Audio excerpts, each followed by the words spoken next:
One.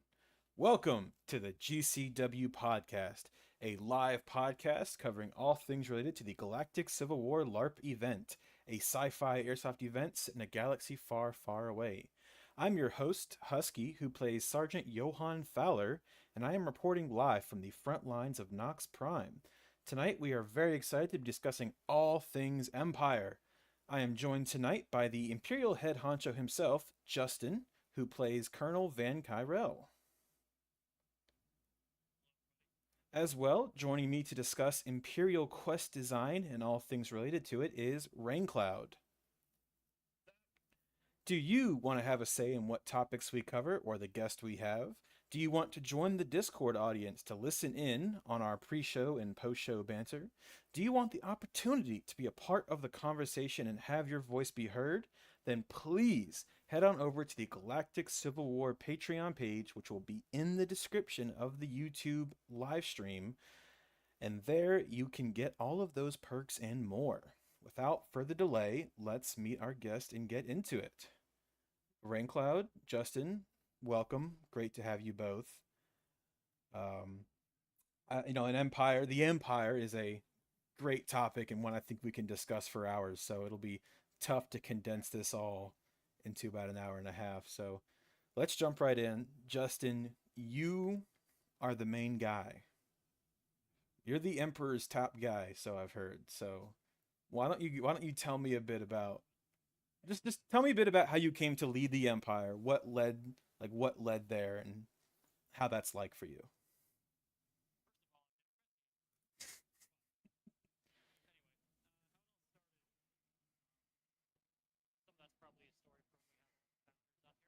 Yeah, true.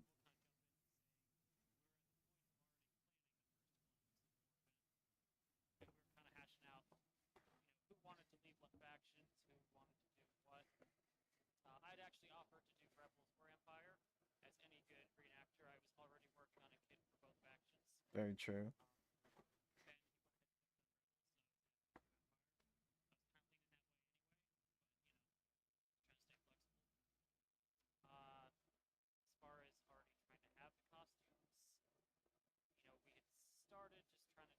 Hold on, I might have made a mistake. I don't think we have guest audio playing. Oh, good gracious. Yep, I see my mistake already. No, I see what I I have did the now. audio turned off on it, so it didn't bleed through. Yeah. Well, shoot, Let's see. That someone say something. something. Saying something. The moments where we share Okay, the same brain cell.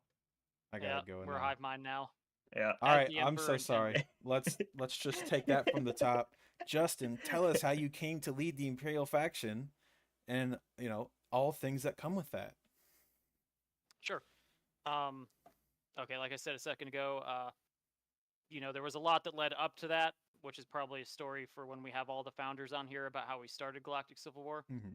But we were in the planning stages. We'd finally decided, yes, we're doing this. We're turning it into a full ARP, and we're all in a Discord meeting, kind of hashing out who was going to do what for the event, who wanted to lead what factions. I had actually offered to lead either the Rebels or the Empire. As any good reenactor, I already was working on a kit for both. Now I have multiple kits for both, As you should. as we should, and as you do as well. Yes. But yeah, it was kind of, Ben went ahead and jumped on doing the Rebels, and I was more leaning Empire anyway. No one else had offered, and that's how it began. All right. Well, I really can't imagine anyone else leading Empire. Like, of the core Oh. admin team, I'm trying to think like who could fill that role as well as you do, and no one comes Raincloud. to mind. Raincloud's a great lore master. I'm not a but great commander, though. yeah, I would love to see But you're a Raincloud great command from the character, front dude. lines. Well, I don't know. Have you Whenever watched his Commander Duran comes on, Have you watched his streams? His commanding skills might be his strategic prowess. It's less than ideal. he's never streaming in a time when I've been able to watch, unfortunately. Unfortunate. I think just once we need to make Raincloud. Just give him like a platoon and tell him, all right, go on mission. It's all you, bud. Expect most Well, of those guys not to come back. When Let's- Hell freezes over and I miss an event, then that'll be your chance. Yeah. So who is the Speaking of, I second in believe we line? currently have the only 2 people here who have attended every single Galactic Civil War event to date, to include Nope. every satellite event. Nope. No, I meant me and John. Oh yeah. I wish I could you guys, claim that. Oh yeah, you guys were at both. I wish I could Yeah. claim that. I missed Ambition's Toll, man. Oh, that's right, you did. Mission's Toll? Oh, that's right. God. I had So bought it's my just Justin ticket. here. Dude, I had bought my ticket. I had my kit ready to go. And then I went to a job interview for a job I really wanted. And they said, cool, training starts the week of the event. Oh, And I yeah. was like, ooh, can we like postpone that? Can we, it's a different timeline? And he said, well, the next training will be October. And I was like, shoot, I can't go all summer without a job. Yeah. So, unfortunately, that is the blemish on what would be a exemplary service record, having missed an event that arguably needed the Rebels more than any, because from what I That one heard, did. Yeah. It was tough. and that it drives me insane because I so badly want the experience of being outnumbered like 1 to 10, but now I know I'll never get it, unfortunately. Even playing Never say Empire, never, man. yeah, it's true. Even playing Empire, like we pull up good numbers now, which is amazing. Yeah, Good costume it's still not numbers. it's not a big ratio. It's like 1.5 to 1. Yeah. Mhm. So that's a step in the right direction. What did we pull at Echo's Resolve? Wasn't it it something was. along? But go ahead, Brain Club. If you know I better want than to me. say it was. Did we have 70 or did we make it to 80 for Imperials? I forget now. Pull up the I grid know it was photo above- and count. I know it was above 60. Oh, I yeah. don't remember I think exactly we how had far. 50 rebels. I think we capped it at 50 for rebels, didn't we? Yeah, Rebels were 50. I know we had at least 80 unaffiliated. Mm-hmm. So I think we were in the 70 area for Imperial, I think. That's what ticket sales were, at least. Okay. Yeah. As to what But actually that's showed also up. not counting some of the admin. I mean, a couple of us Yeah. bought tickets and some of us didn't. That's true. But I know. Well, either way, it's nice to have that Imperial Yes. advantage in terms of numbers. So I eagerly look forward to the next event where we have the 2-to-1 ratio or higher for the Empire. I have been the biggest, like most vocal supportive as a rebel main. I'm always saying like, cap it at 20 for one event, please. just well, see we what already had happens. that, and you missed it. I know we had Yeah, that. you I missed it. That's Yeah. What was that I event? It think- started at 30 and ended at 6 by day 2 or something like that. Something what like I that. We heard. had a lot. There was a lot of miscommunications and stuff that happened, and a bunch of rebels just were expecting a Battlefront style and weren't Yeah. enjoying the other side of the rebel side, And then which we is had the some part of the people on rebel. too. Yeah, that's the part of the rebel side that I want to play. Is that sneaky, not gunning rebel? But I have yet to do that. And that's what's so funny about playing Empire is I feel like I do more combat and more roleplay. So Really? I'm not, yeah. And this is just my one person's perspective, but Fate's Grasp was my first time playing a Imperial at a actual LARP event, not just a Battlefront event. And Fate's Grasp might have been an anomaly just due to the chaos of in town, meaning that I was shooting what felt like nonstop, but also just the interactions you have, the way the missions are designed, and the quests we were given, which leads into the next part of this perfectly. Raincloud, when designing quests for the Empire, what goes into that, and how do you avoid that pitfall of falling into, well, these are the bad guys and they need to lose every time. That's not fun as a player. So, Yeah. So for me, when it comes to the quest design for the Empire, they're actually the most fun to make quests for mhm. because I have the most freedom to tell stories. Because the Empire is so large that I can pull from all kinds of different resources and source material and ideas to have the Empire do things. And when it comes to who's the bad guy, we never write there's a bad faction. Well, except for the Malgun. There's never a bad guy as normal players, except for rare instances. Because the regular Joe Imperial soldier isn't going to be a villain. The regular officers that are on the ground aren't going to be the villains of a story. The villains of the story is Palpatine, is the high up end of the chain of command. So when creating a sense of villainous. I do that sometimes with some of the quest design where the orders that you are given are more dark side, orders, but you don't as a player have to follow through that way. You can still complete the mission a different direction. You made me collect And taxes. Justin has done a fantastic job of building up the chain of command to help reflect that level. And so as things happen and gets passed up the chain of command, I don't think any of the players ever feel like they have to be the bad guy because they can just pass it up.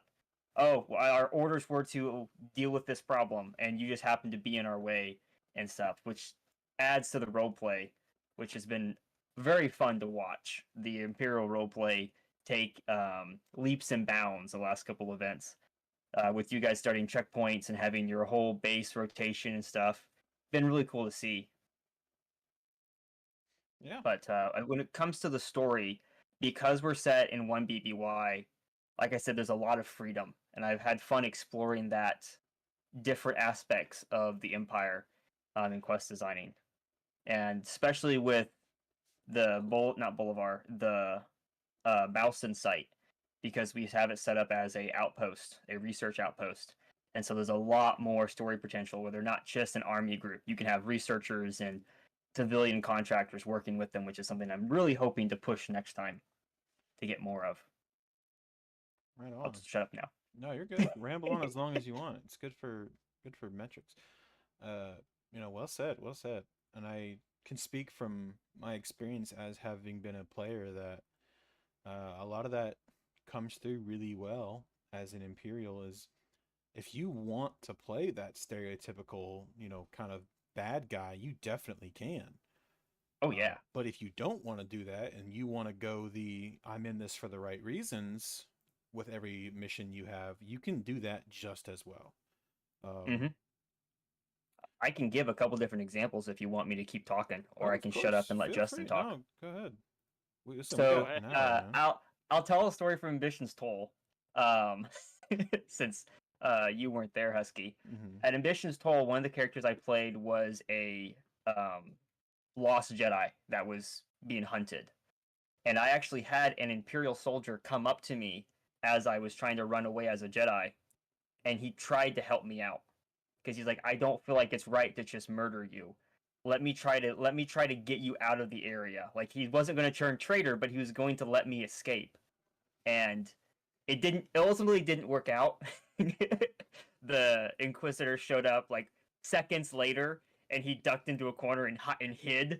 What But was I the had name an of this Imperial. Imperial so we can He was Yeah, wearing a I might helmet. want I to won't snitch. talk to him. yeah, real we quick. need to put him in for an award. So if you can give us his name. The Jedi died, so there's no witnesses. Okay. But so I've had that encounter where Imperial was like, "Hey, I want to do the right thing," and almost got caught doing that, which was fun. And Yeah. I've also had the opposite, where I'd be at Ambition's Toll. I was doing something completely unrelated as a civilian, and had an Imperial looking at my pockets because they thought I was walking weirdly and they wanted to shake me down for credits. So I've had both extremes Yeah. happen to me at the same event. So you can play it both ways. That's the beauty of the Empire, in my opinion. I think a good way of looking at it is if you guys have ever played the Star Wars Old Republic MMO. You can play a Sith warrior character, but make light side decisions and pursue that light side path. So you can be a Sith Inquisitor while still doing the right thing, if that makes sense. Which is Um, really fun. yeah, and the flip side of that is you can play a Republic trooper and walk that dark side path and make those morally wrong decisions. And that's something that GCW, but specifically the Imperial playstyle, does well. And I think within the player base, we have a pretty diverse group of people that walk both paths. We get a lot of Imperials that are in it for the cause and making the galaxy a safer and better place, and we have a lot of Imperials that will shake you down for credits if you're walking funny, and that all of that just adds to the role play. So, Justin, how do you balance being the faction leader and having to manage all these people, all these missions, with still yourself partaking in the game and just trying to keep everything in line and ensure that things are running smoothly. Do you mean as far as the hold on, my phone's blowing up over there. Do you mean as far as the morality of the players, or just in general? More so in the sense of Like not related to the last question? related to it, like making sure these missions are playing out. Okay.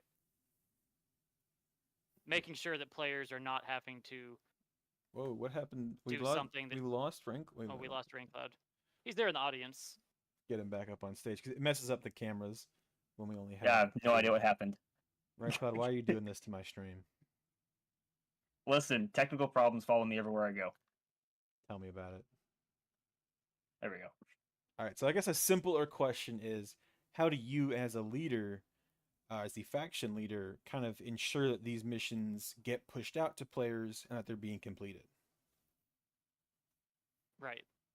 Well, that kind of comes down to like how Raincloud mentioned, how we have a chain of command set Mhm. up. You know, before we're starting, before the event even begins, when we're talking on Discord, I'll put out a feeler and see if anybody wants to be a squad leader. Who hasn't already? You know, we've got those people who've earned that promotion, like Sergeant Fowler over there. Um, anyway, I earned so it. I and one of worked the really hard requirements to that I earn make, this. yeah, that right there. One of the requirements is you have to have a radio if you're going to be, or sorry, a comm link if you're going to be a squad leader. So then when we actually come to game day, uh, I have a briefing with all the squad leaders and tell them that anytime they're out there operating in the field, they have to ping me on the comm link when they're moving, when they've arrived, when they're taking fire, etc. Mhm. And I've got a map. You can see Raincloud's got what I believe is the same map there behind him. Oh, a miniaturized one, but Yeah. more or less that map, depending on the field we're on. And I'll have just a little puck to represent each squad, and I move along the map as the squads move around, and that lets me keep track of these people. And I mean, unless they're just sitting on the comlink and lying about their movements, lying about getting to the location, and lying about coming back. Other than that, that's how I keep track of knowing that they're actually doing the mission that's getting done. All right. And then I will have, after I've given the squad leaders the briefing, I have them go down to their squads and brief them again on the mission and what they're getting ready to do. Right on. So the Imperial chain of command is getting pretty fleshed out, and I think we've reached a point as an event where we're starting to have like players in set places at every level. It's definitely not like Survivor's Endeavor where we're just handing out a squad leader role to whoever shows up with a radio. Yeah. Like, Yeah, we've kind of moved past that now. yeah, thankfully. Like if we Yeah, were we're to getting to go the point of down we're through having the players chain of in command, positions that used to be held only by Imperial admin, yeah, because we've been growing and we're having those veteran players. So yeah, anybody watching, we keep your eyes out. We're looking to fill a couple more spots. and let's just real quick I go will. through and kind of lay out who's where because I know we have you at the top, but I'm wondering like who's right below you. How does this chain of command get filled out? Okay, so we've got me up there as the division commander for the 313th Imperial Infantry Division. Mm-hmm. Then we've got my brother playing Lieutenant Colonel Creighton Stern. He's the executive officer for the division. Then we have my wife who plays Captain Danica Cathis. She's the signal officer at the division level. There's no nepotism here at all, I swear. So far, we've had your brother and your wife. So, yep. From there, we kind of branch down mm-hmm. to the different units.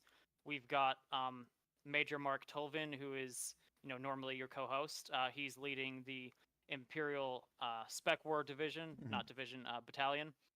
And then we've got also the Scout Battalion, who we're currently working on getting players into those officer positions for commanding officer.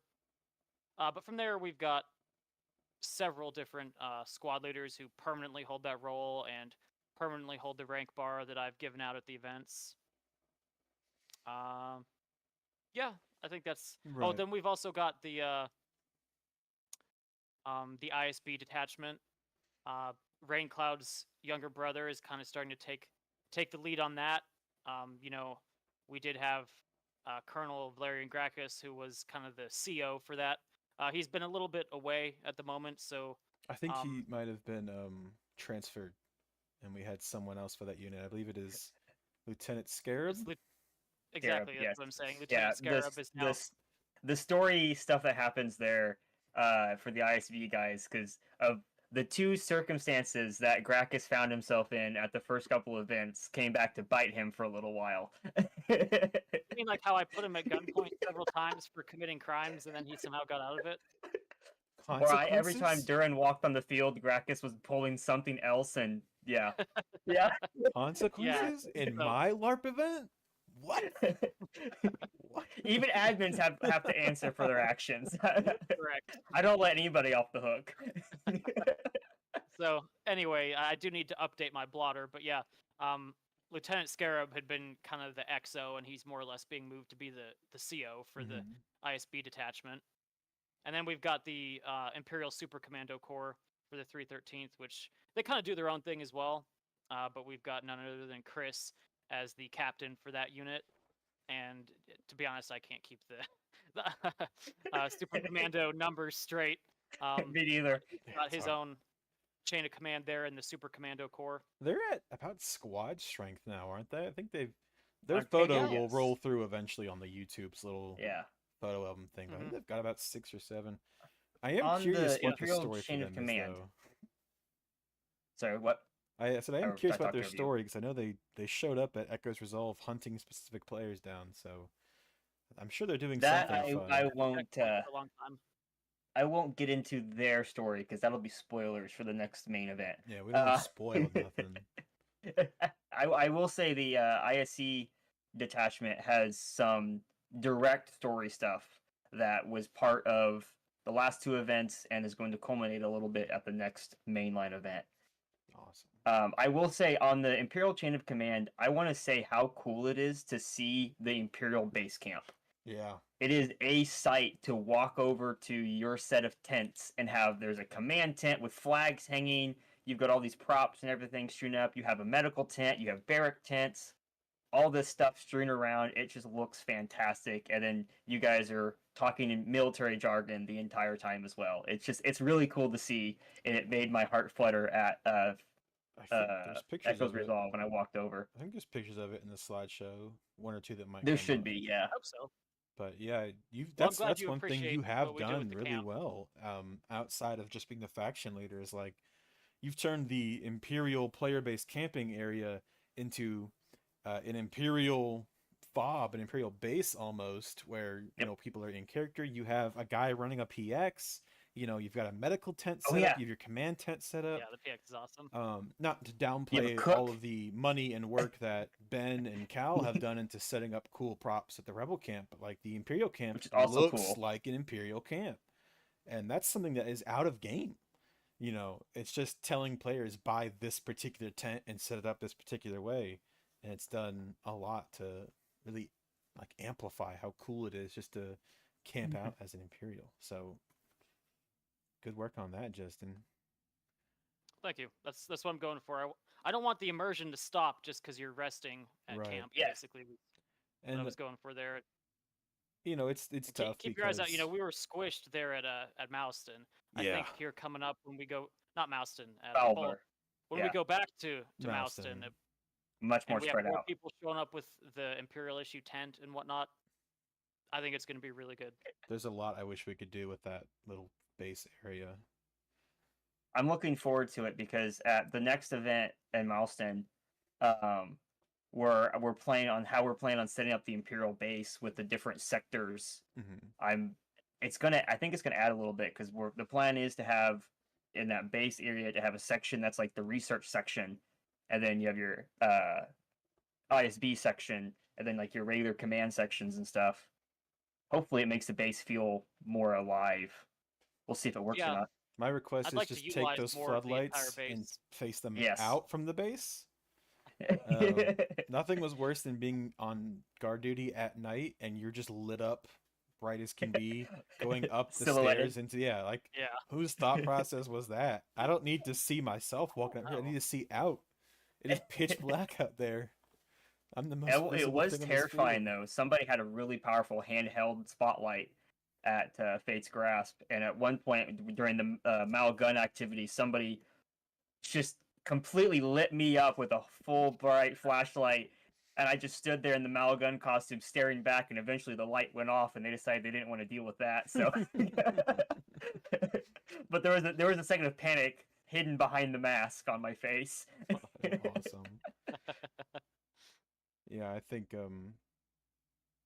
the next LARP event, which we can't speak too much on because I know it's still everything's always a work in progress up Yep, until we say event start. But that next LARP and then event some. at Mouston, so with Empire, I'm guessing is still going to be occupying that base. Yes. Yep.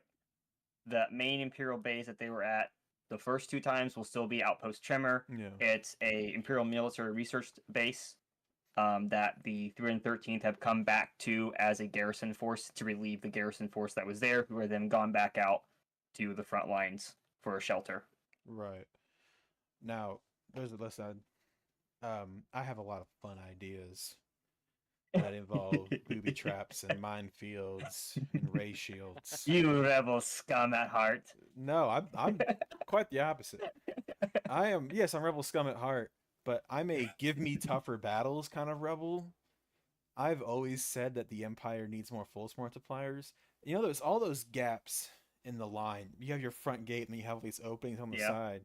If we just run like caltraps and claymores, I think the area security goes up a lot. You know, people love attacking the Empire, but they sure don't seem to like it when we attack back.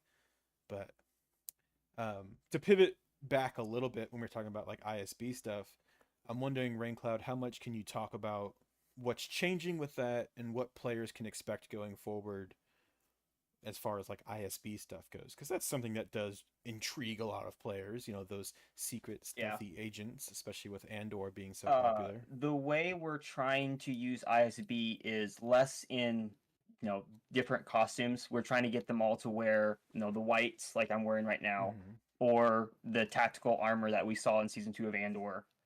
And we're trying to go more for the enforcement side and less of the sneaky around being suspicious. There's a few questions starting to come up, which will be go out and figure out who did this, and so some of that will be player work, some of that will be NPC work. We're kind of adjusting how they work a little bit because they haven't quite worked quite as we want them in the past, but we're trying to use them as a separate subsection of the Empire, and we'll get their own quests. Something that I'm going to try to do at the next event on that topic is every section of the Empire and Rebels will have their own little quest lines to do. So like Red Squad will get, or the Rebels will have a quest line that they get to do as Red Squad. The ISB will have a small quest line that they can do as the ISB, and like your scout group, Scout Trooper squad will have a little quest line they can do as part of their group. Something to try to add a little extra flavor to the teams. Mm-hmm. We'll be trying it out at the next one, so we'll see how that works. But ISB is one of the ones that helped start that because obviously the ISB are very story driven. They're not much in a fight. Mm-hmm. Right. They're more for coming and saying hi and knocking down your door and asking questions. And we're hoping to do some more investigation stuff. Right on. I know we're all looking forward to it. In that same vein, though, I don't think we should overlook the backbone of the Imperial Army, which is the Imperial Army Trooper. Your average Joe like me, wearing the greens and the green Yep, chest plate. This like is me. yep. This is I this don't is have the my open look and reach. the role we encourage. The ISB and the SC or the ICS, I don't remember which one it is. You know, they're super cool and all, but the guys that show up in Limited. greens with the green armor, they want kind of some story as well. They want cool stuff to do Yep. as well. So, what can That's why I'm what can Sergeant Johann Fowler and his team of Imperial troopers expect, as opposed to just guard duty and patrols as part of it? Even rebels, we do guard duty and patrols. but people Yep. still want a bit of flavor. So what can the average trooper expect going forward? Where I'm hoping to, this is complete speculation. There is nothing I have set in stone for this. What I'm hoping to have is at least one NPC for a specific squad to have to go interact with, Mm-hmm. and that will kind of be like a story NPC for them to deal with at specific times. And so, hope we're the challenging part is to work it all together so everybody is available at the right times, especially for combat squads. So that's going to be the biggest hurdle I'm going to see. But my hope is to have for like regular infantry guys, like infantry squad 3. I don't know how guys are to number them, but we'll say infantry squad 3. Will have a quest to go talk to a specific person. There is a intrigue of some sort. That person has either witnessed a rebel activity, they have they reported a rebel attack, or there's a hut moving spice or something that they have to go deal with as a squad. That should be a small quest line that'll be story based for them, is what we're trying to do. Okay. Now, I'm still working on that. I don't have a lot of stuff set in stone. People set up for that, so that's still kind of a work in progress. And there's other variations of that you could easily go off of. Like one of the ones that I am going to do for the scouts will be a obvious recon. That one's pretty easy and simple to talk about, where the scout troopers will go out and be reconning various parts of the field, getting an ID number off of a building or something like that. And that's to be expected. A scout trooper is Yeah, going to scout, you doing know. scout. So the idea is creating quests that pertain to what you would expect that unit to deal with, because we're trying to help encourage people to do the army thing. If you build the army kit, you get to do an army quest. If you build an engineer kit, you're going to go on an engineer quest. You build a scout kit, you go on a scout quest. Now, the entire event won't be like that, but I'm trying to make sure that there's an opportunity for people to use their kits the way they intended to, at least once. Right. And Justin, I remember at Fate's Grasp, you had us going on patrols, calling in when we had passed certain checkpoints and we would reach certain buildings. So, that's something great where when you show up in that regular trooper kit, the regular trooper task of going on a patrol or going on guard duty, even stuff like that still has an additional layer to it besides being told, go walk down the street until you get shot at, or go stand here until something happens. So one thing that's always been really appreciated was the ability to like add flavor to the most basic stuff and really roll with that. Because I remember like we was a couple times at I believe it was still at Fates, like that front gate guard duty. I can't think of a job that had more non-stop interaction. Um, I know for you as well. I feel like every 5 minutes it was, "Hey, Colonel, there's someone that demands to talk to you." And if you ask me, listen, in my personal experiences, when someone shows up demanding to talk to the head honcho in charge, you tell them, "Too bad, kick rocks. You can talk to me," unless they have a good reason. So maybe we need to retrain some Imperials on that. I'm sure you appreciate being bombarded with, "I need to talk to the Colonel. Hey, Colonel, do you have any work for me?" Yeah. That's all I ever wanted. Well, that's finally what I did. Is I told them, I said, if people are coming asking for work, we're not giving work right now because I was Yeah, tired of dealing with yeah. it. But I I did mean, I want couldn't to, get a briefing done. I couldn't, yeah. confer with my counsel. I couldn't do anything before someone else came asking for work. Oh gosh, yeah. People, it, I don't know what it was because I know when I'm a rebel, like I feel like I don't ever have to deal with the mercenaries and people wanting work. Um, but I don't know what it is about the Empire where they will just. I guess it's the Boba Fett thing where they want to come and be told no disintegrations, which, you know, there is some space for that. But my God, people, you Everyone know, expects the Empire to have cash and Rebels not everyone to. everyone just wants you to have a job for them. They don't want to sign up We do have Empire, the but cash they though. want you to put money in their pocket. Yep. Yeah. But I did Well, really want to ask it might you, boil down to the unaffiliated route being difficult, more yeah, challenging than some people had anticipated, and they're not really Hmm. sure what else to do. yeah, that's 'Cause I How true. think much of you that did you guys have at Echo's Resolve? Because we had Perla and the Huts more prominent and being able to be discovered by the unaffiliated, did you still have a lot of unaffiliated coming for work to the Empire?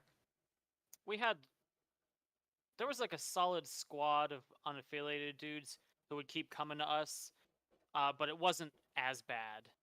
Okay. I could actually do my own work without being bombarded with, "Hey, I need to talk to the colonel." But, Good to know. I don't think we're ever going to be truly free of people No, coming no. asking for work, which is fine. I mean, I'm not saying you're not allowed to come do that, but There are you don't, sometimes you will yeah. have jobs, but yeah, not Yeah. every 5 minutes. And you don't got to go to the colonel directly. Sometimes, I know, No, at least no. within the rebellion, squad leaders and lieutenants are usually authorized to hire outside help as needed. I've never needed it personally, Yeah. not to brag, but that's not even Yeah. true. I did technically pay an unaffiliated operative to hold something for me, so I'm lying. My bad. But I think what you said, Justin, goes really well into the topic of like Empire being the most beginner friendly faction. Would you agree? Yes. Yes. I would agree, and I'm not being biased when I say that. Oh yeah, because I multiple people have done the numbers. If you're starting from zero, what's the cheapest kit you can get to get in the game? And it's Empire every time. Hmm. You know, Oh yeah.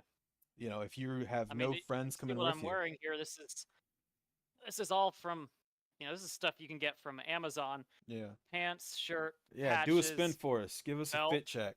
hat. But Yeah. watch Yeah. out for your cord. Yeah. He's gonna rip his computer off the wall. And his now show off the We chair. do. We've got all of that. Do what? Show us the chair. This cool Star Warsy chair. Star Warsy chair Yeah. that I did not acquire from an empty warehouse at work. I did not do that. That's not where it came from. That's the cheapest way For to one get into the corporation? game. Yeah. Steal stuff from a warehouse. Yeah, we've got a list. We have a link to an Amazon list. We've got a document that's got all those links Mhm. where you can find this or the black jumpsuit and the black hat, which is about equally as inexpensive. Um, Yeah, the BDUs look better, but yeah, the jumpsuit and hat's a way to go too. Oh, for sure. I'm wearing the the jumpsuit and hat BDUs. is great if you're wanting to build Build, yeah. like a scout trooper or something else, or if Yeah. you're starting as say engineer, that's good. But scout trooper, spec ops trooper, something like that, having that black suit is great, which is what I use for my shadow scout. Yeah, And then have a black my hat, and you're still a soft kit trooper to start with. And as you get the money to build that armor or whatever, so on and so forth. But yeah, I agree. I prefer the green BDUs for that Imperial Army. but my first I Imperial just kit realized that had the Imperials can literally have a leveling. Like you start in a video game, you start with like the level 1 kit, yeah. and then you guys get to like level 2, level 3, and like level 4 is like the full armor set. I just now Dude, clicked we've that. got actual like graphs of that. Pretty There's much. the 313th Imperial like uniform guideline which has that. Uh-huh. It shows like the base amount required. And then Justin, I know we've taken pictures of you like in the base level soft kit and then jump cut to full armor, full rank everything. So the Empire Yep. definitely has the more like direct tracking of like I don't have the money to get the full awesome kit, so let me just buy the BDUs and the PC and the belt and the boots, and I'm good to go. And then as you go, you just slowly add armor pieces, you add more details, you add more greebles, and then you're like level 100 Imperial Trooper, full decked out, looking awesome. Whereas with the Rebels, it's like I bid for this pouch on eBay that was used in Yugoslavia and back in the 1900s. It's a little more indirect. Hey, what kind of pants do you guys wear? It's like, well, I use these that are $300 from Poland, and I use these that are on Etsy, but they're sold out 11 months out of the year. So, Yeah. as far as costuming goes, Empire is definitely way more beginner friendly, but even in gameplay, Yep. you know, And story. and Yeah. story, because Yeah. well, in the Rebels, you will also get assigned to a squad.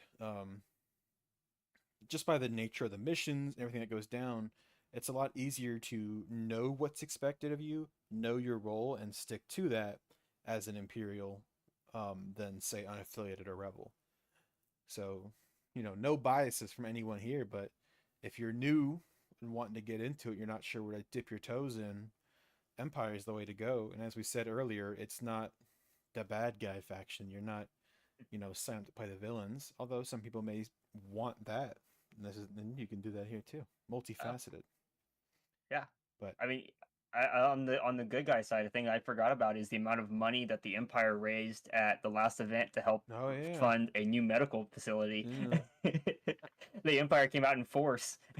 Yeah, the Empire's over here raising money for medical facilities, and those dirty rebels were throwing grenades in town. Yeah. So The rebels were the ones who blew up the old one, weren't Yeah. they? listen, we've got some They dark had side rebels. contributed I can't help that.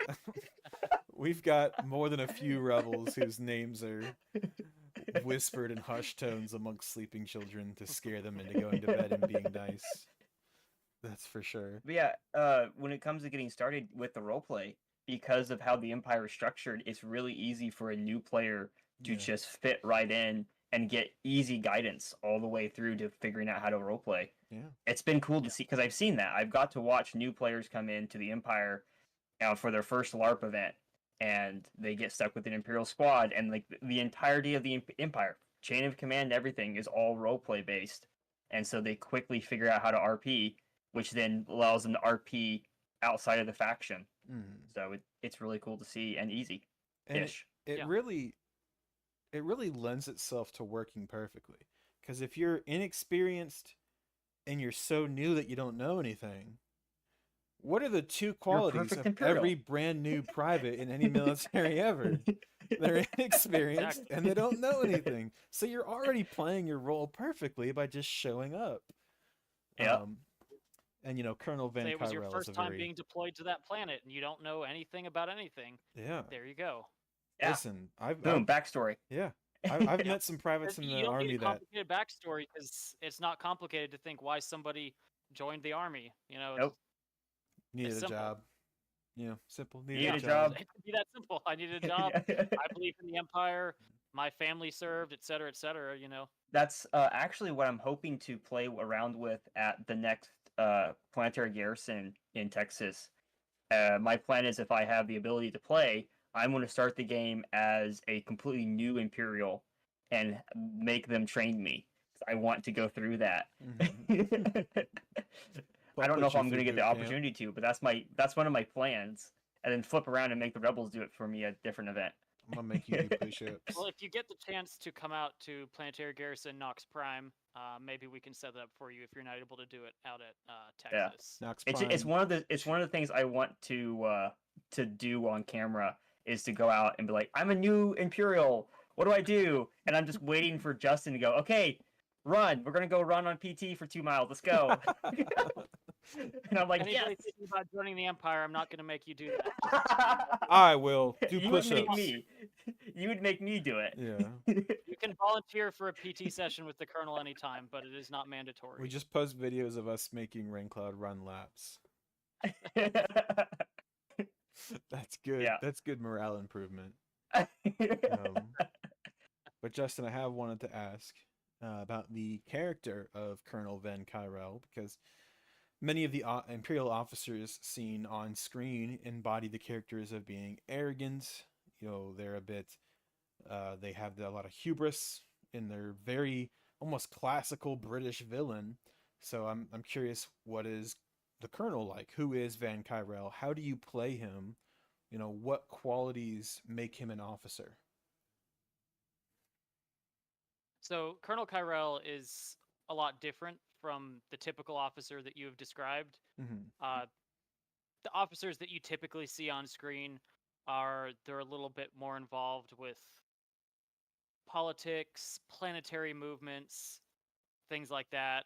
Colonel Kyrell, he is a ground commander. He just commands the troops. He's a little more down to earth. Well, not Earth, down to whatever planet they're on. But he actually does care about the troopers that he's leading.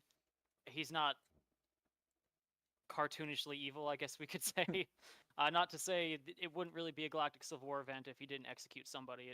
It does happen, but it's all in the name of spreading the imperial peace or something along those lines. I don't know, but no, when I created the character, I was trying to do something a little bit more different than, well, like I said a second ago, like that cartoonishly evil kind of thing, because like we said, we don't want the Empire to just feel like you're playing the bad guys the entire time. For some people that's fun. For a lot of people, not so much. When this is actually a player faction and you need it to grow and become big. You're not going to get big by having everybody just play the bad guy and do the wrong thing all the time. So that's what I did when creating the character. A commander that people could actually kind of get behind and relate to a little bit. There's a little bit of a sense of human decency behind him. Mm-hmm. Maybe not a lot, but Yeah. some. You toe that line very well of being the higher up Imperial who has been through war. He's not inexperienced, but he's not there because he's a political plant. He's there because he knows what he's doing, but he also understands where he's at in the hierarchy. Yeah. Yeah. If you ever have time to hang out with him in character, he'll probably tell you how much he hates Coruscant and how much he hates the politics of the other officers and how he knows that he's never going to get promoted past colonel. Right. Yeah, it's a fun character. Now, so I haven't gotten a chance to interact with you very often, but when I do, it is always fun. Right. So how did he make it to colonel? Because that's you don't have to play that political game. He made it that way just through, fighting the wars and commanding and whatnot. But so he's not going to make it to general rank. That's a whole other. His experience and skill got him to colonel, but he has too much humanity and respect for his underlings to go any further, essentially. Basically, yeah. Because Colonel Kyrell is a veteran of the Minban campaign, isn't he? Correct. So I was thinking. Young Lieutenant Kyrell started out there. It's a good place to start. In the mud. Yeah. Yeah, it was great. In the mud, yeah. Well, I'm saying you still maintain that air of authority of the Imperial officer very well. So, check out if you're an Imperial trooper, go hit up the colonel. Tell him you have important business, then ask him for a job. Yeah, do that for sure. Yeah. The longer you stand around, the higher the chance is that you get a job to go do. Yeah. Yeah, if you make yourself annoying and don't go away, maybe you'll be in luck. Mm-hmm. No, I have personally witnessed you having one-on-one sessions with your troopers and consoling them when needed consoling and reprimanding them when needed reprimanding. So, there's definitely more than a couple reprimands that resolve. I want to say. Yeah, I want to see on the record. I have that flask, and it will be coming back into circulation. We don't know who. We can't say your name. Flown.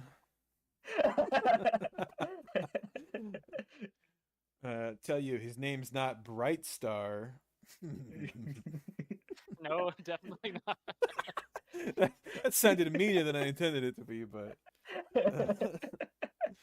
Do we have those gentlemen watching tonight? I don't know. I can't see who's watching the YouTube. I can only see the amount. Yeah. So. Well, gentlemen, if you're not the people who we're not speaking of, feel free to sound off. Yeah. And also feel free to keep causing trouble for Justin. It's funny to hear about after the event. It was hilarious. Yeah. It was good. And you on the video, Justin plays it off perfectly when the trooper comes up. And just the look on the colonel's face of like, why? It was a real look, brother. I didn't want to deal with it at the time, but it was so funny. I don't remember what was going on. I was busy doing something else. I was in the Imperial camp, and I remember hearing you get a radio call, and you going like, "I don't really like your attitude, trooper." And I was like, "Oh, I should probably head out." And I had no idea what was going on. And then watching Flown's video months later where it's all played out and you can hear you on the radio saying, "I don't like your attitude, trooper." Like, I love how those things tie together. We do have someone requesting to speak. Ronan, I know you're you're pretty heavily tied into that whole endeavor, so I'm gonna let you come on up here and give your words on it. See, I don't know if this button works. Ronan, hello. Oh, you are muted. Afternoon, gentlemen. How's it going? Afternoon. Welcome. The point I wanted to make, you were talking about how your character works and also whatever. But I was also watching uh, the video where I got one of your officers rip roaring drunk and started shooting up the place and all that. Yeah. My favorite part of that video was when I guess when he stood in front of you in your office and he was explaining what was going on. Is this, one of the locals had some ale and got me drunk. Says, a local, yeah, it's one of the one of the can, Yeah. the Sabak guy, and you went, oh, Ronan. Oh, him. Kind of makes me wonder.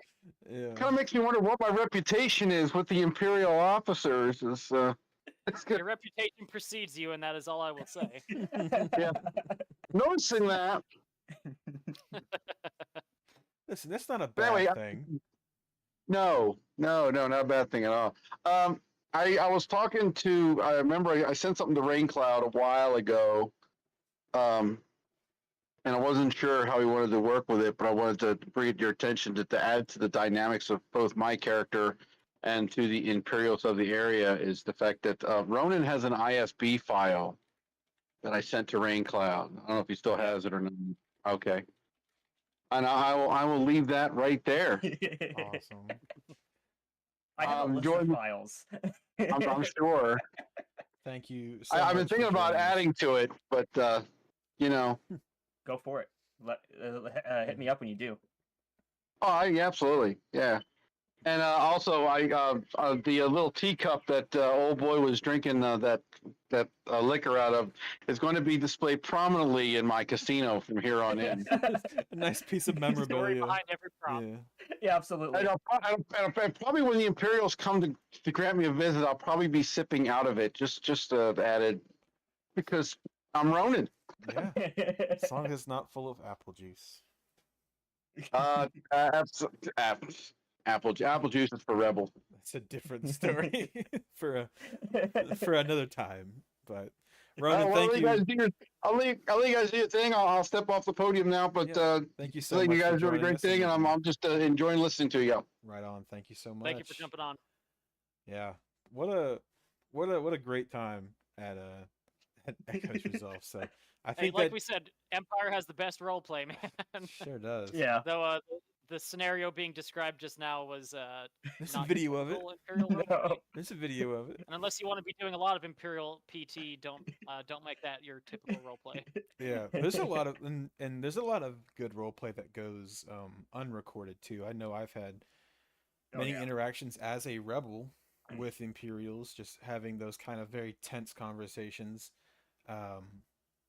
I've been an Imperial interacting with NPCs and shopkeepers, so there's just so much opportunity that you kind of get some control over as well. If you're very like anxious and a bit shy, hey, we can work with that too. If someone walks up to you, just move along. Move along. Don't talk to me. Move along. And hey, there you go. That's pretty Imperial. If Yep. you walk up to a shop and someone wants to talk to you, you don't want to talk to them, just give them the hand. Give them the Imperial. No. Move along. Those two words will Empire get you. business. Yeah, Imperial business. Move along. Go back to your drinks. But man, it's really a good time. I wish we could just sit here and talk about our best memories all day, but we do have a lot of other important stuff Other to fun, discuss. Like how in the Empire, it's not really stormtroopers for the GCW Imperial faction. It's the Imperial Army troopers as seen in the opening scenes of Solo with the Mud Troopers, as well as your standard Army trooper as seen in season 1 of Andor. So I think a lot of people that we talk to would kind of make that assumption of that they would need a stormtrooper kit. But Justin, you just the other weekend had a booth at Fanboy Expo Knoxville, and I'm wondering what were some of the most common questions or remarks that you got that you might want to just kind of broadly address here and now. Well, what you were just discussing was a big one. Typically, I would get ahead of people and I would bring that up before they asked. Mm-hmm. And I would tell them a couple of days I was wearing the soft kit right here. and I'd show them and tell them exactly what you just said. You don't have to show up in a $1,000 stormtrooper costume. Though we could probably get you that cheaper off 850, but that's beside the point. Right. You know, Imperial Army is what the bulk of the 313th is made up of. That's what most people here at the event are doing. And I explained to people what I said earlier in the video about how we've got the links, how they can find everything. I probably showed it to a few people. We did have a couple gentlemen who were actually interested in doing scout kits. I believe we've got one of them already here in the Discord, and I hooked him up Nice. with links on how he could get the armor and whatnot. Awesome. But besides that, the biggest questions I had were people asking how the game works and how the combat works. If I didn't already tell them, because that was the other thing I tried to jump ahead.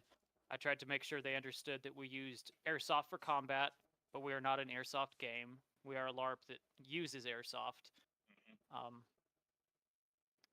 I think those are the big. Oh, and then there were plenty of people asking if they could show up and play Jedi, and I explained that that's not how we do things here.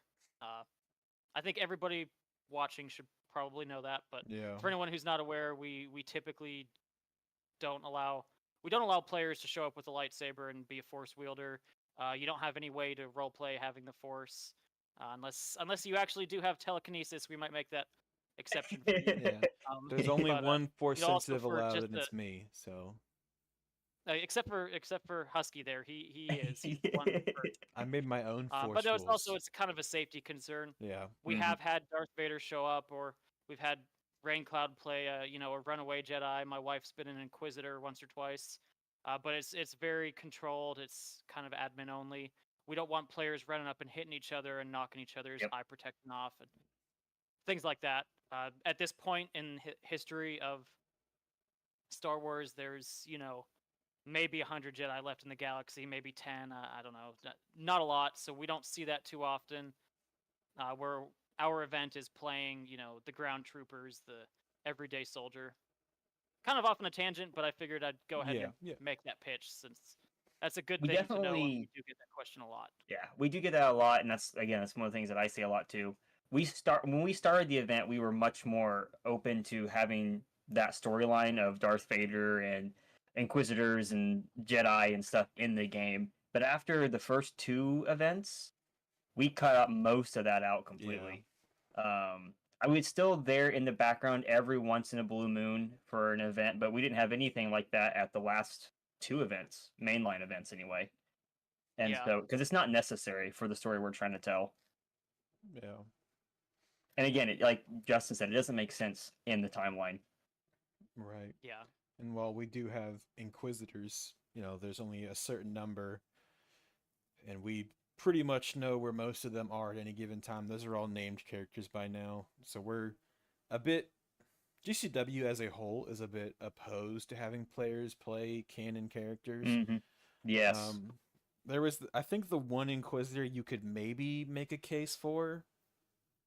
There's a couple. They're not all accounted for.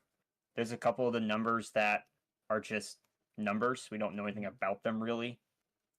Right. But I'm especially right now where we're at 1 BBY, I'm to the point where I strongly encourage everyone to not do a named character. There's a couple small exceptions, but I'm trying to shove everyone away from that and make brand new characters because for what the story that we're trying to tell, it makes more sense. Right. Makes the galaxy feel bigger. And I promise you have more freedom that way. You anyway. can make a very interesting character playing an Imperial. And then you can die. Yeah. Yeah.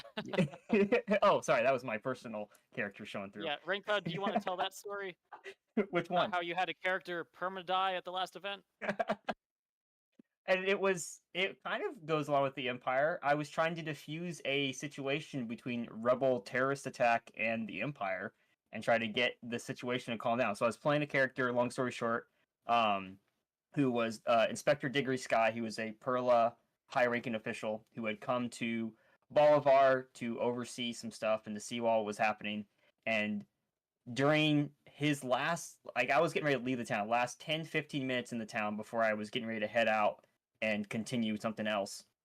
Rebels started throwing grenades around town, shooting Imperials who were trying to shop, Imperials were fighting back, and I ran in the middle of all of it, trying to calm everybody down, and I had almost got the entire situation completely under control, and here comes one more grenade.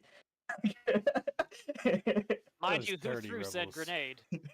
I know exactly who threw said grenade. Those dirty rebels. And Rebel yeah, scum. rebel scum. Aiming for a scout trooper and took me with it. But yeah, I fear the day that Durin finally gets killed. I I'll can be make sad that that happen day. for you. You will try. Liana already tried once. It's so funny 'cause I didn't really know you played your character's permadeath, and I Yeah. also didn't know I'd almost killed you before until you told me. But now that you've Sure. told me, in my mind, I'm kind of like, I can take out one of them, just to kind of have that Yeah. special little title has killed If I a don't get character if I don't get medicked, or if it's a grenade, or like a silent, Yeah. it's just something that counts out bleed out, then I'm done. I can still get medicked up and stuff, but if I bleed out, that's the end of my character normally. I can make that happen. Is that a hard rule for you, or just a most of the time? There is one character that I don't do that with. I have a special character that I don't do that with. Otherwise, it is pretty much a hard rule. That's just kind of how I play things, unless it's something where I don't know for certain if I actually took a BB strike. There was one time at an event where I thought I felt something. I went to go down, looked around, did my bleed out, and there was no activity around me. And so I kind of just went back to a respawn point and came back in that way because the character hadn't even made an introduction yet. So I decided to let that one slide. That's fair. But every other time I go down, and I go down completely. Wow. Well, while talking It's just about my own that challenge. yeah. Since I only get to play a small amount of time, I do that as a personal challenge. Right. My man's playing Also, it GCW allows- on hardcore He mode. really is. He's doing an Iron Man It run. allows That's for more crazy. story stuff too. Because Yeah. like with the Degree Sky stuff, it created a consequence to actions that will tie into future events, and I just like having a little extra push for players. Because I had told the Perla guys beforehand that if my character died, my character would die, and it would affect their storyline. And so the Perla players, all the Perla guys knew that beforehand, and were trying their best to keep me alive. And everything just went wrong for 5 seconds. Because the Huts broke into the Perla base and stole stuff. The rebels started shooting people. The security force scattered trying to help me and protect Some the town because the security shopkeepers were force. getting shot at too. And it was just everything within 5 minutes. It just went completely wrong for This them. is why you need the Empire to maintain peace, to maintain security. This is what happens. It speaks for itself. What can we say? I do have I do have an Imperial character that is at risk of permadeath, and that is Special Commander Bel Durin, Write that down. who I will Write that play down. Write that down. very occasionally. He's only made a couple appearances because he almost permadeathed at Ambition's Toll. How do you And spell so that? story-wise, he became wounded and was unable to show back up. Let's But see. he's now eligible to come back New now. rebel mission. Kill Special Commander. So far, I've only pulled that character out to fix things. I'm surprised Commander Duran survived Yeah. the first event, Survivor's Endeavor. I don't know how. What Imperial didn't get shot at that event? All 10 of us. Yeah. I I don't know say, how. I honestly don't. the numbers have exploded. You took 10, like a band of individuals, and you've grown that into a division of 70 does, troopers. yeah. It's inspiring. If you take the picture of the Empire at Survivor's Endeavor and the picture of the Empire, just the formation, the morning formation of the Imperials at Echo's Resolve was substantial. One of those squads was all of the Imperials. Survivor's Endeavor was a Endeavor. selfie in portrait mode, and then Echo's Resolve was like a photographer like 20 feet back, getting everyone in frame. So, but I gotta say, Rain Cloudy, you've kind of inspired me that I kind of want to do a GCW like Iron Man run now. Yeah, For the next it's event, fun. I might It make a changes. character and just be like, how Yeah, long do can it. I I make this work? encourage our admins and NPCs to do a throwaway character Yeah. that is a single life because it changes how you approach the game. Maybe I'll bring It back makes you go for Ensign cover Jack a lot Tarver. quicker too. Yeah. It I'll bring my fleet trooper makes you back fear. out. Yeah. See if he can hack it on the ground. Yeah, it also, if you alert the people around you, it makes the players just that much more in the moment because then they go, "Oh, okay, Protect you. yeah, we actually have to do our job now." Can we just do an entire event where it's like, hey, this is like a spin-off, not canon event. Everybody's got one life, so bring like 5 character sheets just in case you suck at this. Or you just have the worst luck. But speaking of permadeath, Rebels currently have Operation Firebird going on, which, for those that don't know, but many do, is a in-between, out-of-game little narrative slice where where players can kind of Experiment. bid their characters' lives to accomplish a goal. In return, if it succeeds, they can get a credit bonus or a bonus at the next game. If it fails, their character can be captured, injured, or even permanently killed off. This is an experiment going on with the Rebels, but it's been talked about enough that I think many Imperials are aware of it. So I want to ask, is there a version of this that we're considering for the Empire? Is this going to be Absolutely. offered to them? Yes. The Empire and Huts should both have an option to do this at the next event for in between things. We need a name for them. Huh? We need a name for whatever this is. A name for Yeah. the type of mission? Yeah, for these like Yeah, you're probably in-between right. metagame missions. I've just been calling them an extra story mission. I don't have a name for them Call them. because I didn't know if this would actually work or not, or if players would be interested. It's like this entire thing has been a whole experiment. So I didn't actually expect players to volunteer Yeah. for the mission. Whose fault is that? That is your fault. The footage hasn't been released. You can't prove that yet. I know. So we need to poke Anders again. I want that footage. I DM'd him because I today. messed up I so much DM'd him information today. on that. It is something that I want to experiment with more and more. To help tie our storylines together and have a follow through. I'm not so sure how much permadeath we're going to use on that because it kind of feels a little aggressive in some situations. We need it. But there are people going to need be an option. consequences. I think Yeah. we need options for, you know. There's going to be consequences if there's a failure. I'm calling it and now. all At players least 2 will have rebels to- are dying on Firebird. I'm gonna make it happen. I will throw their lives Maybe away more. willingly. Maybe more. Sorry, Sounds Kian, more but like your an Imperial squad's. officer, Yeah, not he an does. Imperial officer. I'm not an Imperial Well, I'm officer. the one over here trying not to get people killed. Yeah. I just want harder battles. I want the Empire to be stronger. I want more rebels to die. But I'm not an Imperial at heart. Personally, I don't want the rebels to all get killed on Firebird. I want them all to be captured. I want the mission to story succeed, but I want it to happen heroically, where a couple guys die. A couple guys die and they still succeed. And look, just in the name of like honesty and fairness, even though I am heavily involved in it, I still keep myself at just as much, if not risk. I have made 3 backup characters just in case. So I already know, like, if Husky dies, all right, Jack Tarver's been transferred to ground forces. If I don't feel like being a rebel, I made an unaffiliated character I can pull out and just have fun with him being Hut for a little bit. Or I might just devote myself to playing Johann Fowler for a while until I feel like the rebels need me again. So I'm ready to face the consequences of my poor decision making if and when situation calls for it. I'm I hoping think to that help. last option is the right option. Just Yeah. saying. I do have a lot of fun I playing want Empire. to allow. So one of the things that we've been trying to play with, and we haven't quite got there yet, is a larger map that happens during one of our events.